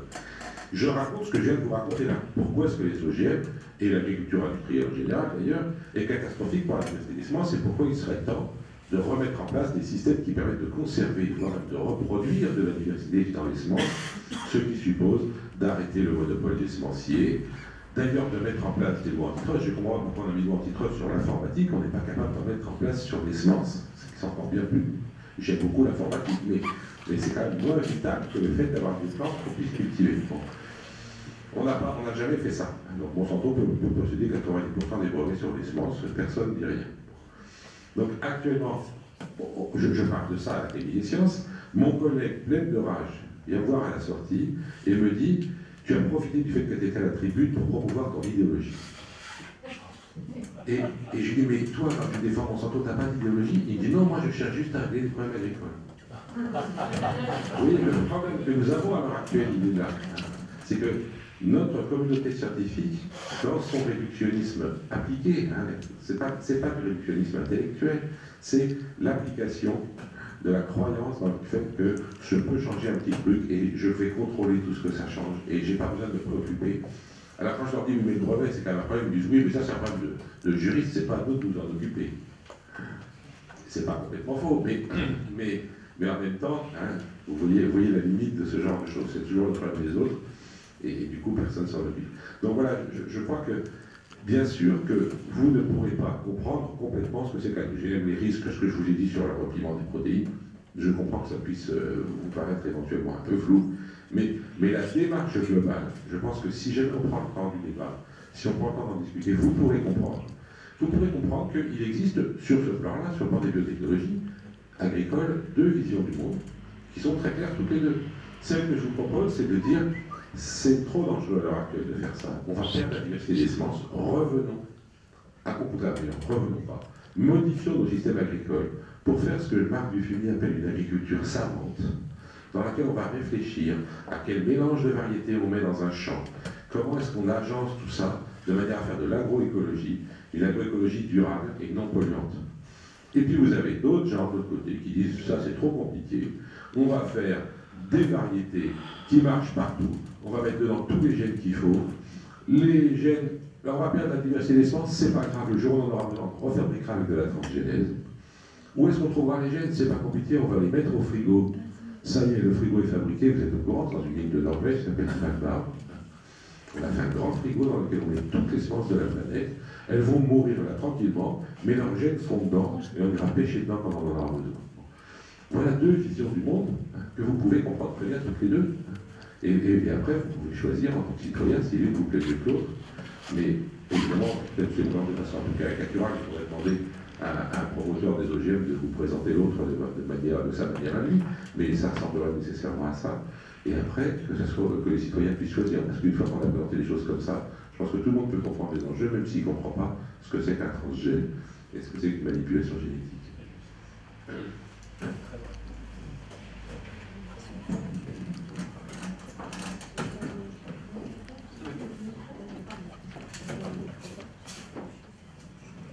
Oui, ce que j'essaye de comprendre de ce que vous dites, c'est que on semble percevoir en trame de fond une question sur notre rapport à la nature et comment éventuellement la science, comment nous pourrions avoir un rapport différent grâce à la science, que ce soit une science philosophique ou une science purement une science dure comme la biologie, etc.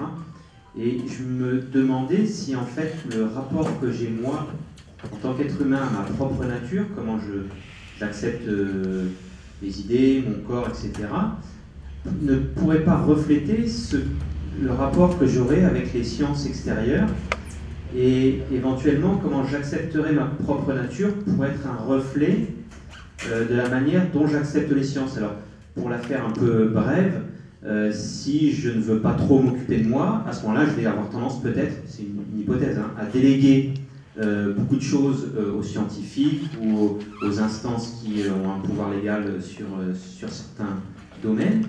Et si je m'intéresse un peu plus à ma nature en tant qu'être humain, peut-être que je pourrais arriver à développer un esprit critique un peu plus aiguisé, que ce soit les nanotechnologies ou d'autres domaines qui peuvent me paraître un peu difficiles à comprendre, mais au moins, peut-être que j'arriverai à saisir l'idée de base dont vous parliez tout à l'heure, qui est en trame de fond.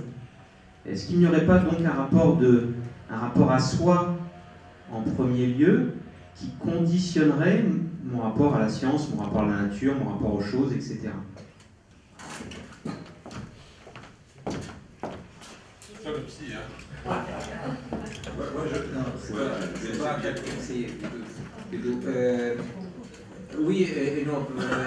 Non, pourquoi? Non, parce que les rapports qu'on a à ce qu'on appelle soi est anthropologiquement, historiquement déterminé.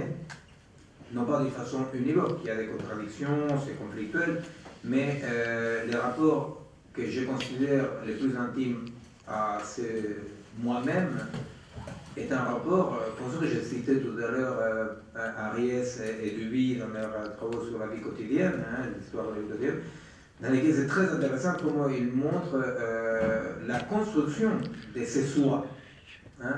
Alors, par rapport à ça, on peut avoir deux positions. Une un peu, bon, voilà, il y a une construction historique d'un rapport à soi, et l'autre, c'est un peu réactionnaire, disons, que c'est de Durkheim quand il dit l'individualisme est une étape supérieure de l'évolution des sociétés. Bon, bien entendu, je ne crois pas ça, j'espère qu'on ne partage pas ça. Mais donc, à vrai dire, le rapport à soi est le rapport à une construction commune. Ça ne s'oppose pas à collectivisme et individualisme, là, ce que je suis en train de dire. Ce que je veux dire, c'est que le rapport à soi est un rapport invariablement de l'époque avec l'époque. Alors donc, les idées que j'ai sur moi, sur la vie, ben, les idées que j'ai, elles ne sont pas endogènes, quoi. Elles ne sont pas produites par moi. C'est-à-dire, je participe, je suis traversé, je suis inquiété, je suis terrassé par des idées, par des concepts, je suis tissé par des concepts, des idées. Donc, le rapport à soi est déjà un concept du commun d'une époque. D'autre part, donc, effectivement, c'est jamais une question d'individu. C'est jamais une question d'individu. C'est-à-dire, c'est pas une question de moi en tant qu'individu, qu'est-ce que je pense. Quand quelqu'un dit moi en tant qu'individu, qu'est-ce que je pense, c'est parce que toute une époque a construit la société humaine, ou une partie de la société humaine, pour que ces questions-là se traitent en termes soi-disant individuels. Vous voyez, c'est-à-dire que d'un point de vue anthropologique, d'un point de vue épistémologique, philosophique, quand je dis, écoute, je veux penser par moi-même, dire je vais penser par moi-même, bon, d'abord c'est un peu, bon, enfin, mais c'est la façon dont une époque a formaté les communs. Vous voyez, pour le dire dans une image, quand j'étais jeune, il y avait une pub des jeans Levi's qui disait si tu portes des Levi's, tu te singularises. Et alors tous les millions d'Argentins ont porté des Levi's pour être singularisés. Bon, les rapports à soi-même, c'est comme ça. Mon rapport intime à moi-même, plus on croit être en intime, plus on est dans le hall de la gare de l'Est. Alors, effectivement, il y a un pli qui relève des Paul, c'est pas Pierre. Mais ce pli-là, il n'est pas dans ces soi-disant rapports narcissiques à soi-même. Il est justement quand on peut comprendre que c'est soi-même, c'est qu'on sent comme plus intime, il est tissé du commun. Donc, penser, c'est un tout petit peu pousser de côté ces petits moi narcissiques qui est là, qui dérange, qui gêne, pousser de côté un tout petit peu ça, et se dire, des questions se posent. Des questions se posent, et je travaille à ces questions-là ou pas. La pire façon d'aborder les questions d'une époque, c'est de les aborder individuellement comme si moi et l'époque. C'est la base de l'impuissance. Il faut quand même pousser des côtés l'individu. Alors c'est quelque chose que bon, voilà, mon ami Jean Mallory, il écrit, quand il dit, en mettant dans la bouche Mallory, il écrit de la philosophie en disant un Esquimal, un Inuit m'a dit ça. Bon, je dis, tu es sûr que l'Inuit a dit tout ce que tu écris? Mais bon, alors il dit, un Inuit m'a dit, plus je me sens individu, moins je me sens exister. C'est-à-dire, c'est cette idée quand même de que l'individu éclipse cette multiplicité qui aujourd'hui est très importante de retrouver. Mais non pas de la retrouver en tant qu'individu.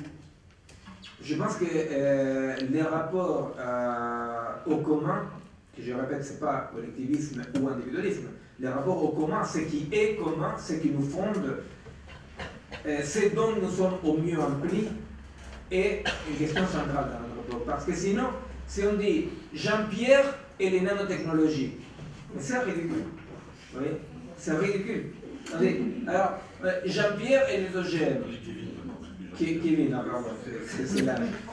Kevin et les nanotechnologies. Vous voyez, c'est-à-dire, moi en tant que Kevin, en tant que Jean-Pierre, bah, c'est pourquoi je m'occuperai des nanotechnologies. Vous comprenez?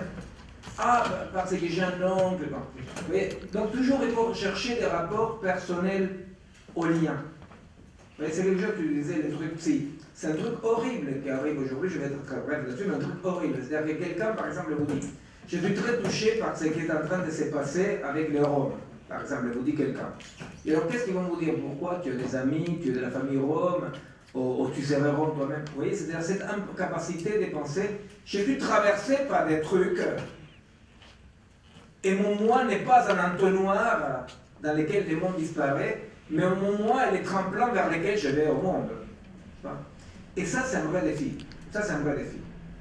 Ça, c'est un vrai défi. C'est-à-dire, en tant qu'individu isolé, c'est réalisé, l'immédiat va l'emporter toujours sur les grandes questions très graves. Vous voyez, vous écoutez sur France Inter les nouvelles, et alors là, on va mourir, on va crever la bouche ouverte à cause de ça, les cancers, le zéro chômage, voilà. Et les Roms qui ont vire, mettons qu'on est des bons côtés et qu'on n'est pas content, hein, parce que bon, il y a d'autres qui disent ah, bravo finalement. Et alors donc, Et je vois tout le désastre. Alors, vous êtes là, vous écoutez tous ces désastres, vous dites, oh là là, mais la vie, je vois, vous sortez, vous avez un PV sur votre pare-brise, le monde est disparu. Et je ne te dis pas, les nuages de Tchernobyl, derrière il rage des dents, ne fait pas de quoi. Parce que l'individu est un entonnoir à travers lequel le monde disparaît. Donc, effectivement, aujourd'hui, par rapport au paradigme, par rapport au rapport de l'humain avec le monde et le monde d'un humain, le vrai défi, c'est, d'accord, l'homme ne fait pas l'histoire, mais qu'est-ce qui fait l'homme dans l'histoire? Et ça, c'est un défi de la connaissance, un défi qui est tout à fait faisable dans un laboratoire social, dans une université populaire, dans la mesure où on ne vient pas s'informer en tant qu'individu, mais comprendre par quoi nous sommes traversés. Par quoi nous sommes traversés? Par quoi nous sommes tissés? Je voudrais vous inciter, si vous voulez, pour moi, une manière de comprendre ce que vient de dire Miguel, c'est de se rendre compte que, prenez un roman comme 1984, enfin, j'espère que vous l'avez tous lu, si vous ne l'avez pas lu, lisez-le, voilà. Et ce roman, il était censé décrire la façon dont une société coercitive, dirigée par une oligarchie, arriverait à obtenir que chacun fasse ce qu'il doit faire, arriver à obtenir à ce qu'on réécrive l'histoire de façon à ce qu'elle colle avec ce qu'on veut, etc. Et quand vous lisez ce livre aujourd'hui, vous ne pouvez pas, par moment, éviter de penser que, d'abord, ce livre il était fait pour imaginer un avenir à l'URSS, hein, et que ça ne s'est pas passé comme ça.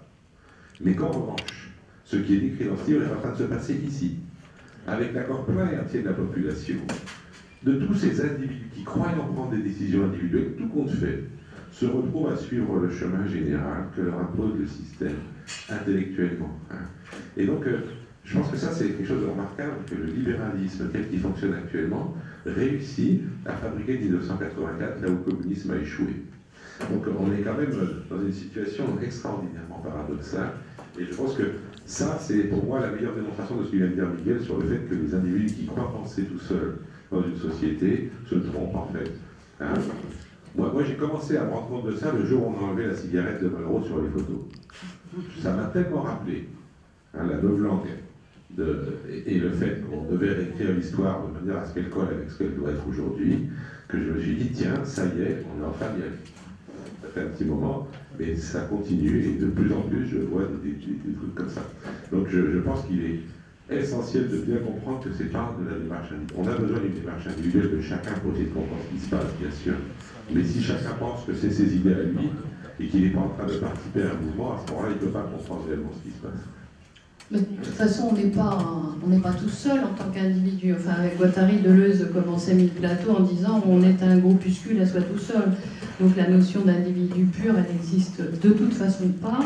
Il suffit de se pencher soi-même sur soi-même pour comprendre qu'on est multiple. Vous parlez à un spécialiste de l'écologie, je voudrais d'ailleurs vous dire que sur le plan biologique, c'est encore plus vrai que ça, puisque oui. Vous savez que nous avons, notre corps est constitué d'environ 1000 milliards de cellules, mais que nous avons dans nos intestins 10 fois plus de bactéries que de cellules dans notre corps, c'est-à-dire 10 000 milliards de bactéries, et plusieurs centaines de milliards de bactéries sur notre peau. Nous sommes un écosystème à nous tout seuls. Et ça, c'est quelque chose d'ailleurs, non seulement chacun d'entre nous est un écosystème, mais tous ces écosystèmes sont connectés. Et c'est quelque chose que j'ai du mal à faire comprendre à mes étudiants souvent. On parle d'écologie, et au bout d'un moment, je me rends compte qu'ils ont l'impression que l'écologie, c'est dehors, là-bas, là où il y a les arbres. Hein. Ici, on est entre nous. Bon. Mais pas du tout. Hein. Toutes ces bactéries que nous avons sur nous et dans nous, nous les expirons, nous les aspirons. Depuis le début de cette séance, nous avons échangé des millions de bactéries. Hein. Je suis désolé, on écoute, mais c'est comme ça. Nous baignons dans un écosystème bactérien, donc nous sommes chacun un élément. Et donc, évidemment, sur le plan biologique, l'individu, on ne sait plus bien ce que c'est. Et si jamais je vous enlève vos bactéries, vous êtes malade. Hein. Que ce soit clair, il faut partie du tout. Hein. Donc voilà, effectivement, je pense que c'est aussi vrai sur le plan intellectuel que sur le plan biologique. Voir l'individualisme forcené dans lequel on essaye de nous présenter notre statut d'humain à l'heure actuelle n'a aucun fondement, ni philosophique, ni biologique, ni social. Une dame, vous voulez poser une question. Oui, excusez-moi. Voilà, je me pose plein de questions en fait, mais quand je suis là pour ça, hein, j'étais venue pour ça, pour poser des questions. Mais quand vous dites, ce que vous nous proposez, c'est de devenir des citoyens éclairés, qui sont capables de participer à une réelle démocratie, parce que capables de faire des choix en toute connaissance de cause. Et ça, je ne peux qu'apprécier cela, bien sûr. Mais tout à l'heure, vous disiez, le chercheur, parfois, il ne comprend pas, il ne cherche pas à comprendre la complexité dans laquelle s'inscrit sa recherche. Et là, ça m'a posé une réelle question. Alors, je peux vous dire, je suis enseignante, et je suis enseignante essentiellement, enfin, actuellement, je suis enseignante à tout niveau, parce que je suis à la retraite et que je vais dans des groupes de tout niveau. Mais je me demande s'il n'y a pas quand même une idéologie derrière tout cela, de ne pas forcément comprendre dans quoi est-ce que la recherche s'inscrit, parce que à la fois se développent des ateliers de philosophie pour enfants, où là on aide les enfants à se tourner vers la condition humaine et donc vers l'humanité et les progrès de l'humanité et la connaissance. Et puis en même temps, il y a des mouvements qui disent à 3 ans, on peut déjà savoir si un enfant va devenir un futur délinquant, et donc on va pouvoir le tester, on va pouvoir l'isoler, on va pouvoir donc le mettre à part, et puis peut-être que lui, puisqu'il est déjà déterminé comme ça, il n'aura peut-être pas le même droit à la connaissance. Pourquoi je m'élève complètement, bien sûr, mais ça existe, les tests ont été créés, le protocole a été mis au point, ça n'est pas utilisé actuellement en France, mais on sait que ça existe. Voilà, et je me dis, où est la part, je ne me rends pas compte de la complexité parce que je ne peux pas tout savoir, et comme disait monsieur, il faut bien déléguer à certaines personnes, et où est la part d'idéologie qui veut que, une idéologie qui est contraire au courant dans lequel nous sommes là de l'université populaire, bien évidemment, mais savoir que ça existe, la part de, finalement, c'est peut-être pas mal si on a certains qui ne peuvent pas comprendre.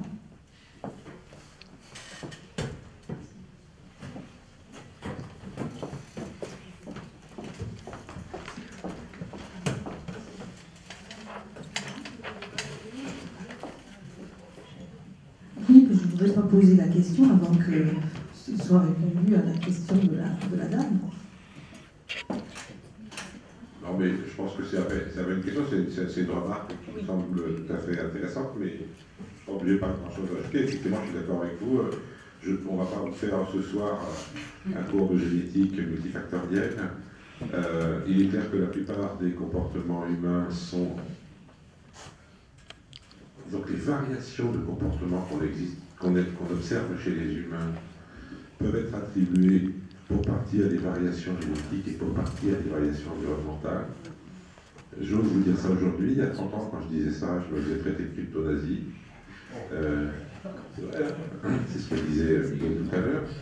N'oubliez pas qu'il y a parlé d'Ilsenko qui a réussi à faire passer dans le système soviétique l'idée que la génétique était une science bourgeoise réactionnaire, puisqu'elle ne proposait pas l'idée de tabula rasa, qu'elle s'opposait à l'idée que tous les humains naissent absolument équivalents, ce qui était contraire aux idées des James, que du coup tous les généticiens soviétiques sont morts en prison. Les derniers martyrs de la science, c'est pas la religion qui les a tués, c'est une autre idéologie. Hein. Et pendant très longtemps, eh bien, oser parler de variations génétiques existantes chez les humains, c'était rappeler les heures les plus sombres de l'eugénisme. Il y avait de bonnes raisons à ça. On a stérilisé 65 000 personnes aux États-Unis parce qu'ils avaient des mauvais gènes dans les années 30. On en a stérilisé encore proportionnellement plus en Scandinavie. 400 000 dans l'Allemagne nazie, avant les camps. Donc la génétique a servi de base à l'état d'horreur dans nos pays. Et les généticiens sont tous fait tuer en URSS. C'est ça les débuts de cette science extraordinaire que j'adore. Mais pourquoi bien? En particulier parce qu'elle a été très très mal expliquée, très très mal enseignée. Je veux dire que, bien sûr, les variations de comportement peuvent être partitionnées entre des variations génétiques et des variations environnementales. Ça veut dire quoi? Ça veut dire que dans une population donnée, avec une certaine variation génétique et avec certaines variations d'environnement, vous allez trouver une variation générale de comportement qui va procéder des deux et des interactions entre les deux. Le seul point que je dois vous dire maintenant, parce que c'est essentiel par rapport à ce qu'on est en train de dire, c'est que dans les caractères un peu complexes, comme les comportements en particulier, mais la taille aussi, hein, eh bien l'effet d'un gène n'est jamais indépendant de l'environnement dans lequel il se trouve. Il n'existe pas un concept de l'effet d'un gène hors d'un environnement. Je voudrais que ça soit très clair. On n'a jamais vu un gène s'exprimer sans environnement autour. Évidemment, ça n'a pas de sens. Donc, tout ce qu'on peut faire, c'est dire, dans la gamme d'environnements que je considère, et pour l'échantillon d'individus que je considère, eh bien, il y a des variations génétiques et des variations environnementales qui jouent sur tel ou tel aspect de la taille, du comportement, etc. Ça veut dire quoi? Ça veut dire que même si je trouve des gènes dont les variations impliquent dans notre environnement des variations de comportement, rien ne me dit comment ces gènes agiraient dans d'autres environnements. Alors, Axel Kahn, par exemple, dit, bah oui, tel gène qui est considéré comme un gène rendant agressif à la Courneuve va être considéré comme un gène rendant permettant d'être un champion sur un stade olympique. Hein, évidemment, vous faites bon. Donc, il est très important, effectivement, là pour le coup, d'essayer de comprendre un tout petit peu les concepts scientifiques pour éviter de tomber dans des travers du style le gène de l'agressivité, le gène de l'obésité. Le gène de l'obésité, c'est un bel exemple. On trouve des gènes de l'obésité, c'est-à-dire des gènes que possèdent plus souvent les obèses que les non-obèses dans notre société. Mais les grands-parents, les arrière-grands-parents de ces obèses n'étaient pas obèses. Donc ça prouve bien que ce gène de l'obésité aujourd'hui, ce n'était pas un gène de l'obésité dans l'environnement de nos arrière-grands-parents. En fonction de l'environnement, tel ou tel gène donne pas le même résultat. Une fois que vous avez compris ça, la charge politique sur les gènes disparaît. Parce que les gènes auraient un vrai poids politique si jamais ils nous disaient ce que les individus seront, quel que soit l'environnement dans lequel ils sont. C'est ce que vous disiez, madame. Si un enfant est repéré comme potentiellement dangereux, qu'il a un génotype qui le rend comme ça, si jamais on ne peut rien faire avec son environnement pour changer ça, eh bien, effectivement, on est dans une situation difficile. Hein. On va en prison, est-ce qu'on laisse faire des enfants, etc., etc. Et donc on tombe dans le génie. Mais si on comprend qu'en changeant l'environnement, on changera la façon dont le gène s'exprime, eh bien, le problème politique est réglé. Reste un problème scientifique qui pourrait être utile. C'est que si on repérait ce type de constitution et qu'on savait que tel ou tel environnement est particulièrement néfaste à ce genre d'enfant, parce qu'ils ne supporteront pas et qu'il devient nécessairement délinquant, à ce moment-là, il faudrait éviter de les mettre dans les conditions en question. Si c'est ça qu'on fait, ça peut être positif. Si ce qu'on fait, c'est de les mettre en prison tout de suite ou dans un truc qui ressemble, hein, dans des écoles sous-alimentées de manière à ce qu'ils n'emmerdent pas les autres, évidemment, on aura l'effet inverse. Je voulais juste compléter ce que tu viens de dire pour préciser un tout petit peu, dans un exemple. Je vais faire court pour ne pas compliquer encore plus. C'est simplement, vous voyez, la question de la génétique, quand j'ai dit cette ignorance du contexte culturel et local dans lequel la plupart des chercheurs, des vrais chercheurs, sont. C'est intéressant, c'est toujours intéressant d'essayer de faire que des biologistes moléculaires, des gens qui travaillent dans la génie génétique aussi, comprennent que ça fait quelques millénaires simplement, que la question de la détermination, le fatalisme, la surdétermination, l'indétermination était traitée par Leibniz, par Proclus, par Platon, par la philosophie, vous comprenez?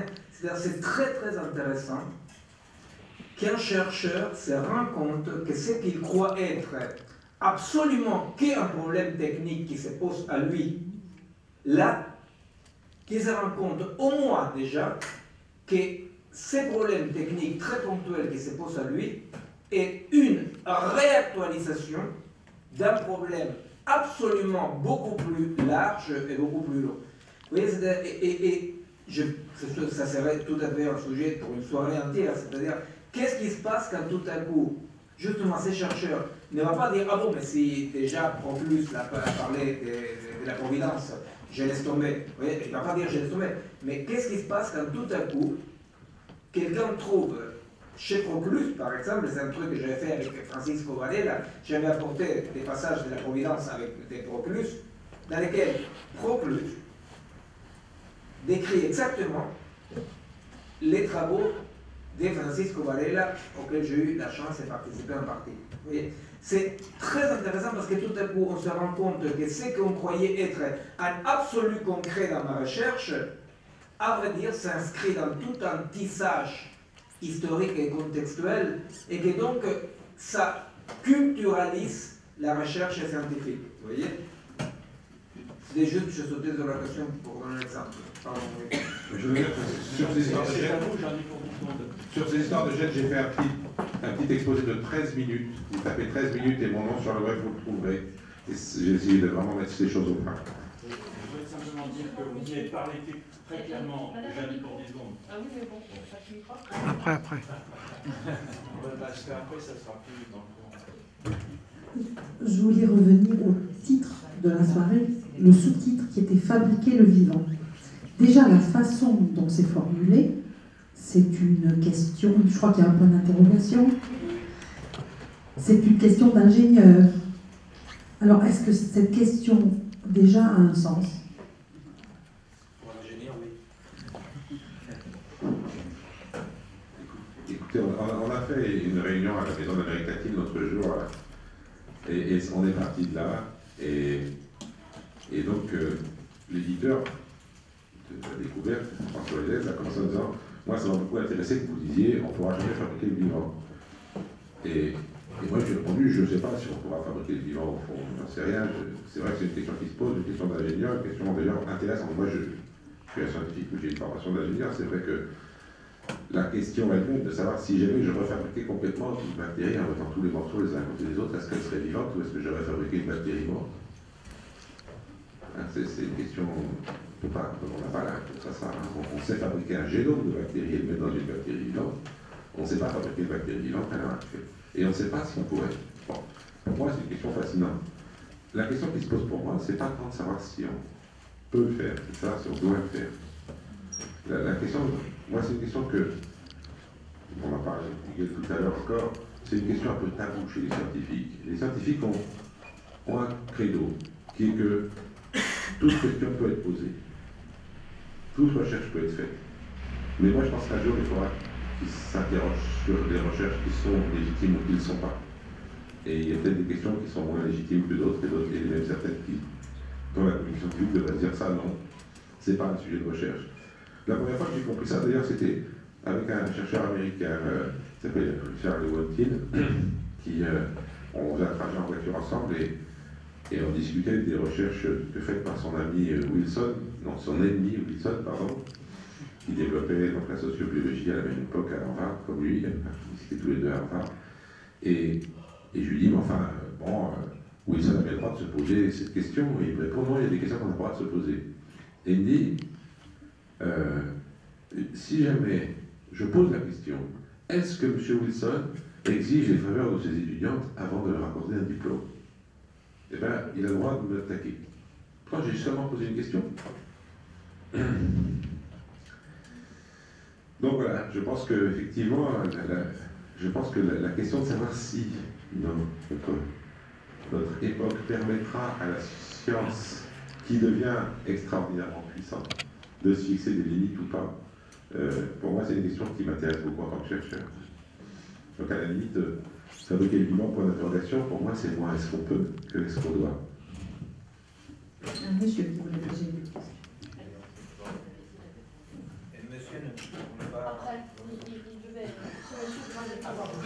Il aime Big Brother. Non, c'est juste pour dire à chaque des stars qu'il a fait. C'est-à-dire il a interrompu en disant je pense qu'il y en a d'autres.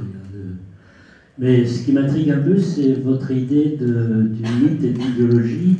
C'est-à-dire, si vous êtes là, c'est que vous ne partagez pas l'idéologie dominante. Donc, il y a dans notre société, il y a des oppositions idéologiques très fortes. Ça, c'est la première chose. Parce que si j'ai bien compris, c'est un peu le structuraliste. Il y a une idéologie dominante et tous, y compris vous-même, vous êtes victime de cette idéologie. Or, je ne crois pas que ce soit le cas. Mais par rapport à l'identité, pour moi, l'identité, c'est, pour le Ricoeur qui a dit la chose définitive, c'est dire le je. Toute une vie ne suffit pas pour dire je. C'est pas l'individualisme. Si on est dans le on l'a entendu, etc. Donc, l'identité, il faut que je sois distingué, vraiment, soigneusement, l'individualisme, c'est chacun pour soi, et puis la subjectivité, qu'est-ce que moi, je dois faire ici-bas? C'est comme vous êtes, je pense qu'il faut le distinguer. Mais ce qui m'intéresse le plus, c'est l'invariant de la vie. Et je crois que l'invariante de la vie, c'est la vie, elle croît, au sens de croissance. C'est Edgar Morin qui dit ça dans cette phrase, tout ce qui ne se régénère pas dégénère, tout ce qui ne se développe pas. Et ce qui est très difficile, c'est qu'on ne veut pas écouter la croissance. On veut croître. Seulement, il devient de plus en plus difficile de distinguer un bourgeon du métastase. C'est-à-dire, on veut que, en tant qu'individu, qu'on croît, la société, il faut croître autrement. Et c'est ça aujourd'hui la difficulté philosophique, comment distinguer quelque chose qui est une croissance et qu'est-ce qui est une métastase. Quelque chose comme ça.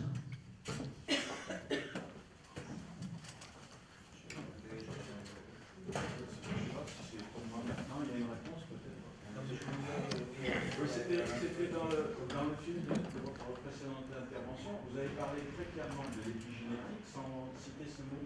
Et beaucoup d'entre nous sont ignorants de ce qu'est l'épigénétique par rapport à la génétique. Bon, ça c'était juste une parenthèse. Après, si j'ai le droit, je poserai une question. Non, bon, il vient de le nommer Lointain, qui est celui qui a écrit ses livres sur la troisième hélice, la triple hélice. Hein, c'est-à-dire, il y a la double hélice et l'ADN, et la troisième, c'est quoi? Bah, c'est effectivement le contexte épigénétique. Bon, c'est pas là-dessus que je voulais intervenir. Ce que je voulais dire, c'est par rapport à quelque chose que dit Pierre-Henri, qu'à moi, c'est ce qui me pousse à vraiment, me motive à vouloir continuer à travailler avec lui. Quand il dit, bon, il raconte, est-ce qu'on peut poser la question si le professeur Intel couche avec ses épaules? C'est pas vraiment la question que je parlerai en tête par rapport aux limites de la recherche. Mais une autre, c'est-à-dire que l'idée dans laquelle notre société baigne aujourd'hui, c'est on peut poser toutes les questions, on peut se moquer de tout, on peut tout dire. Et alors la question c'est par exemple, est-ce que je peux aller à la radio par exemple et dire, non, il y a quelqu'un qui veut dire, mais après tout, est-ce que Hitler a eu vraiment tort de gazer les juifs? Oui. Bon, cette question-là, on n'a pas le droit de la poser. Pourquoi on n'a pas le droit de la poser? Non pas simplement parce que légalement je vois quoi. C'est parce que quelqu'un qui pose cette question se pose directement du côté de la mort et de la destruction. Or, notre problème en science aujourd'hui, c'est qu'on a du mal à déceler quelles sont les limites structurelles antérieures, internes à la science et à la recherche, qui délimitent ce qu'on peut ou ne peut pas faire. Vous voyez? C'est-à-dire qu'aujourd'hui, pour un chercheur, pour un labo, pour l'opinion publique, dire il y a des questions en science qu'il ne faudrait pas se poser, c'est de l'obscurantisme. Il n'y a que les fondamentalistes qui disent ça. Or, s'il existe, comme l'écrit le Kant de la critique de la faculté de juger, s'il existe des formes auto-organisées dans la nature, qui correspondent à des invariantes, s'il existe des formes auto-organisées, peut-être effectivement je ne peux pas me proposer de faire n'importe quoi avec la nature. Vous comprenez? Traduit d'une autre façon, s'il existe des invariantes du vivant, qui sont des invariantes non constructibles, je ne peux pas faire n'importe quoi. C'est exactement la question que aujourd'hui se pose. Est-ce qu'il existe des invariantes qui témoignent des formes auto-organisées, pour parler un peu comme les Kant de la faculté de juger? S'il existe ça, il y a des questions qu'on n'a pas le droit de se poser. Pourquoi? Parce que si on se pose ces questions-là, on est du côté de la destruction ipso facto. Vous voyez? Comme dans la question antisémite. Si je me pose la question, je suis un antisémite qui est du côté de la destruction. Donc voilà, on a raison de dire, tu n'as pas le droit de poser la question. Aujourd'hui en science, la méconnaissance des invariantes organiques fait qu'on croit qu'on peut se poser toute question. Et exactement de la même façon que se passe dans la culture, si j'ai le droit de me poser n'importe quelle question, il y a des questions absolument performatives qui induisent des processus de destruction. Vous comprenez? Je ne sais pas si vous comprenez, hein? Je ne sais pas si vous comprenez ou pas. C'est-à-dire si quelqu'un se met à dire, mais après tout, est-ce qu'Hitler avait tort? Vous comprenez bien que ce mec-là, il n'est pas en train de donner un point de vue. Il est en train de participer à une mouvance de négationnisme, une mouvance nazie. Donc, il y a des questions qui entraînent et qui s'articulent avec des mouvements ipso facto de destruction de la vie. dans la société, on peut les comprendre. Eh bien, dans la science, aujourd'hui pour aujourd'hui, l'idéologie irrationnelle de tout est possible, parce que si tout est possible, rien n'est réel. Vous voyez, c'est pour ça que c'est irrationnel. L'idéologie de tout est possible, qui est une idéologie très délétère, fait qu'en science, on a du mal à trouver la délimitation des questions possibles. Parce que la délimitation des questions possibles apparaît toujours comme la parole de l'obscurantiste, du fanatique, vous voyez. On est dans une société absolument folle dans laquelle on a laissé la question des bornes aux fanatiques bornés. Et nous qui sommes du côté de la rationalité, on ne met pas de bornes. Donc, pas de bornes, vous savez bien, hein, pas de bornes dans les biologiques, ça s'appelle les cancers. Dans la psychologie, ça s'appelle la psychose. Dans la société, ça s'appelle le néolibéralisme qui détruit la vie. Alors, la question c'est quelles sont les bornes, non pas extérieures à la science. On ne veut pas que des moralistes, des sectaires, des ayatollahs, des fanatiques nous disent quelles sont les limites de l'extérieur. La vraie question c'est à l'intérieur du travail scientifique, quelles sont les bornes qui ne peuvent correspondre que des invariantes organiques existantes. C'est la question que Jean Petitot travaille depuis très longtemps, notamment dans ses axes qui lui reviennent, dans la question des formes dynamiques et la problématique de sa modélisation. Non.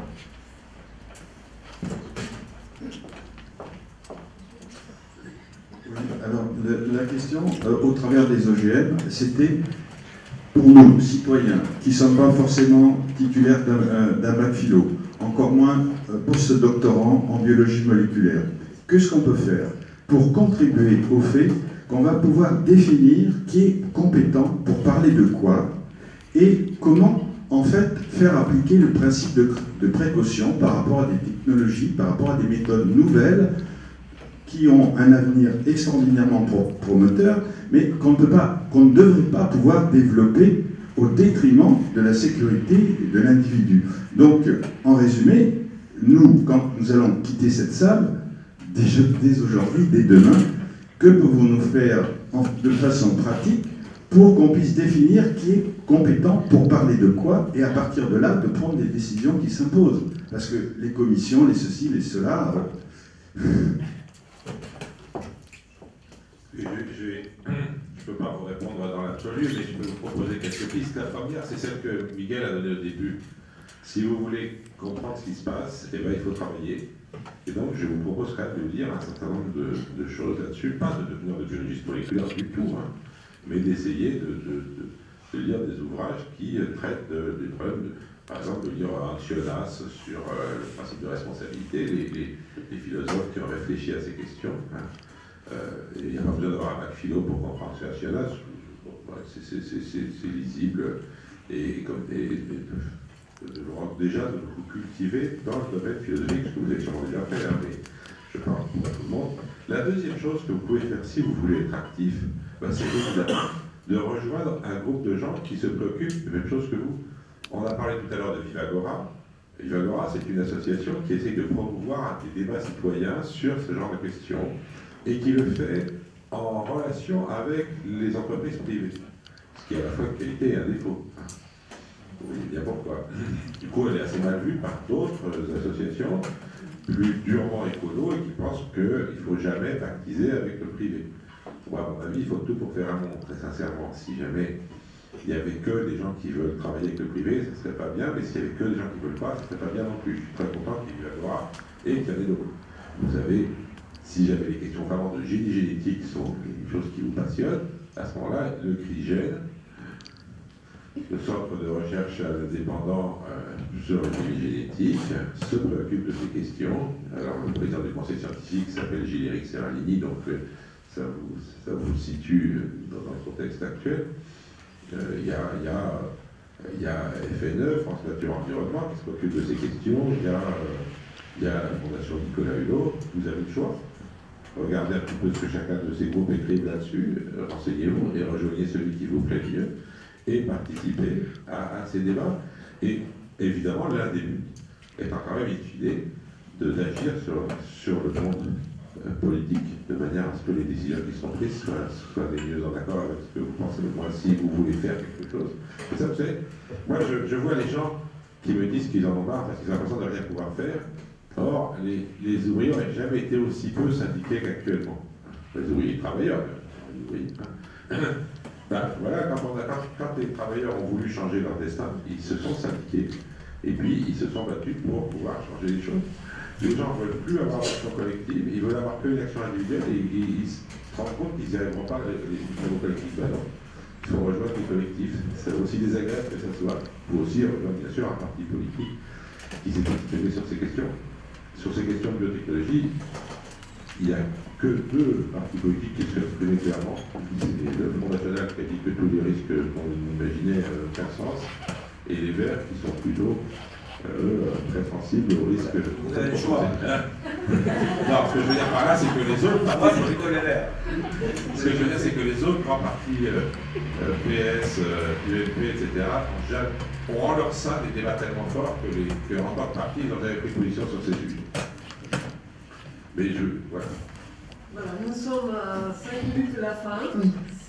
Il y a encore une question irrépressible. S'il vous plaît. Question, si vous permettez. C'est vrai que j'apprécie beaucoup Sciences et Avenir. Et est-ce que vous pouvez nous dire en 2 mots l'avenir de la recherche spatiale? C'est pas le bon sujet. C'est non. Je ne suis pas à vous dire en 2 mots l'avenir spatiale. D'abord, on n'est pas spécialisé là-dedans. Et je pense, mais en revanche, peut-être que Dominique veut. C'est peut-être pas le sujet de ce soir, non? Oui. Non, je pense que c'est pas le sujet. Il faudrait attendre un débat à l'université populaire sur le sujet. Non. Le seul point qui soit lié avec ce qu'on raconte ce soir, c'est que la recherche spatiale, une des motivations de la recherche spatiale, c'est l'idée que quand on aura fini de bousiller cette planète, on en trouvera une autre. Alors celle-là, je pense qu'effectivement, on peut dire qu'elle n'est absolument pas réaliste. C'est-à-dire qu'il y a des gens qui travaillent sur la terraformation de Mars et sur le fait de transformer une planète inhabitée en planète habitable. N'oubliez pas qu'on a fabriqué sur Terre un machin qui s'appelait Biosphère 2. La Biosphère 1, c'est celle où on est. Biosphère 2, c'était un truc sous une serre avec des bonshommes, des plantes qui étaient censées vivre en autarcie totale et qui s'est cassé la figure à chaque fois qu'on a essayé de le faire fonctionner. Donc on n'est même pas capable sur Terre, avec tout ce qu'il faut juste à côté, de fabriquer un écosystème qui fonctionne. Alors imaginez qu'on va aller en faire un sur notre planète. Je comprends que ça fasse rêver des gens, mais si jamais ça permet à des gens de s'imaginer que du coup il n'y a pas besoin de régler les problèmes sur cette planète parce qu'on en trouvera une autre, là c'est strictement catastrophique. Et ça existe. Comment? Et ça peut être un chuchu, effectivement. Fantastique. Bon, je vous remercie pour votre participation active. Je remercie beaucoup nos invités qui, d'après moi, ont été très pédagogues. Et c'est aussi une des qualités que je souhaite à cette université populaire. Et si vous voulez aller plus loin, comme vous invite Miguel Benassayag, d'abord vous trouvez beaucoup d'informations sur notre site, rencontrersdesbarautrement.fr. Et il y a une page à tous les deux invités, bien sûr, et il y a un blog qui est indiqué, le blog, le site de Pierre-Henri Bouillon, etc. Et n'oubliez pas de creuser aussi le sujet avec les livres de Miguel Benassayag et Pierre-Henri Bouillon. Et avec le site de Sciences et Avenir, bien sûr. Et on retrouve l'université populaire en mairie de deuxième à partir d'aujourd'hui, donc tous les 4e mardis de chaque mois à 19h30, sauf le 27 novembre à 20h30 comme aujourd'hui, exceptionnel. Merci à vous tous.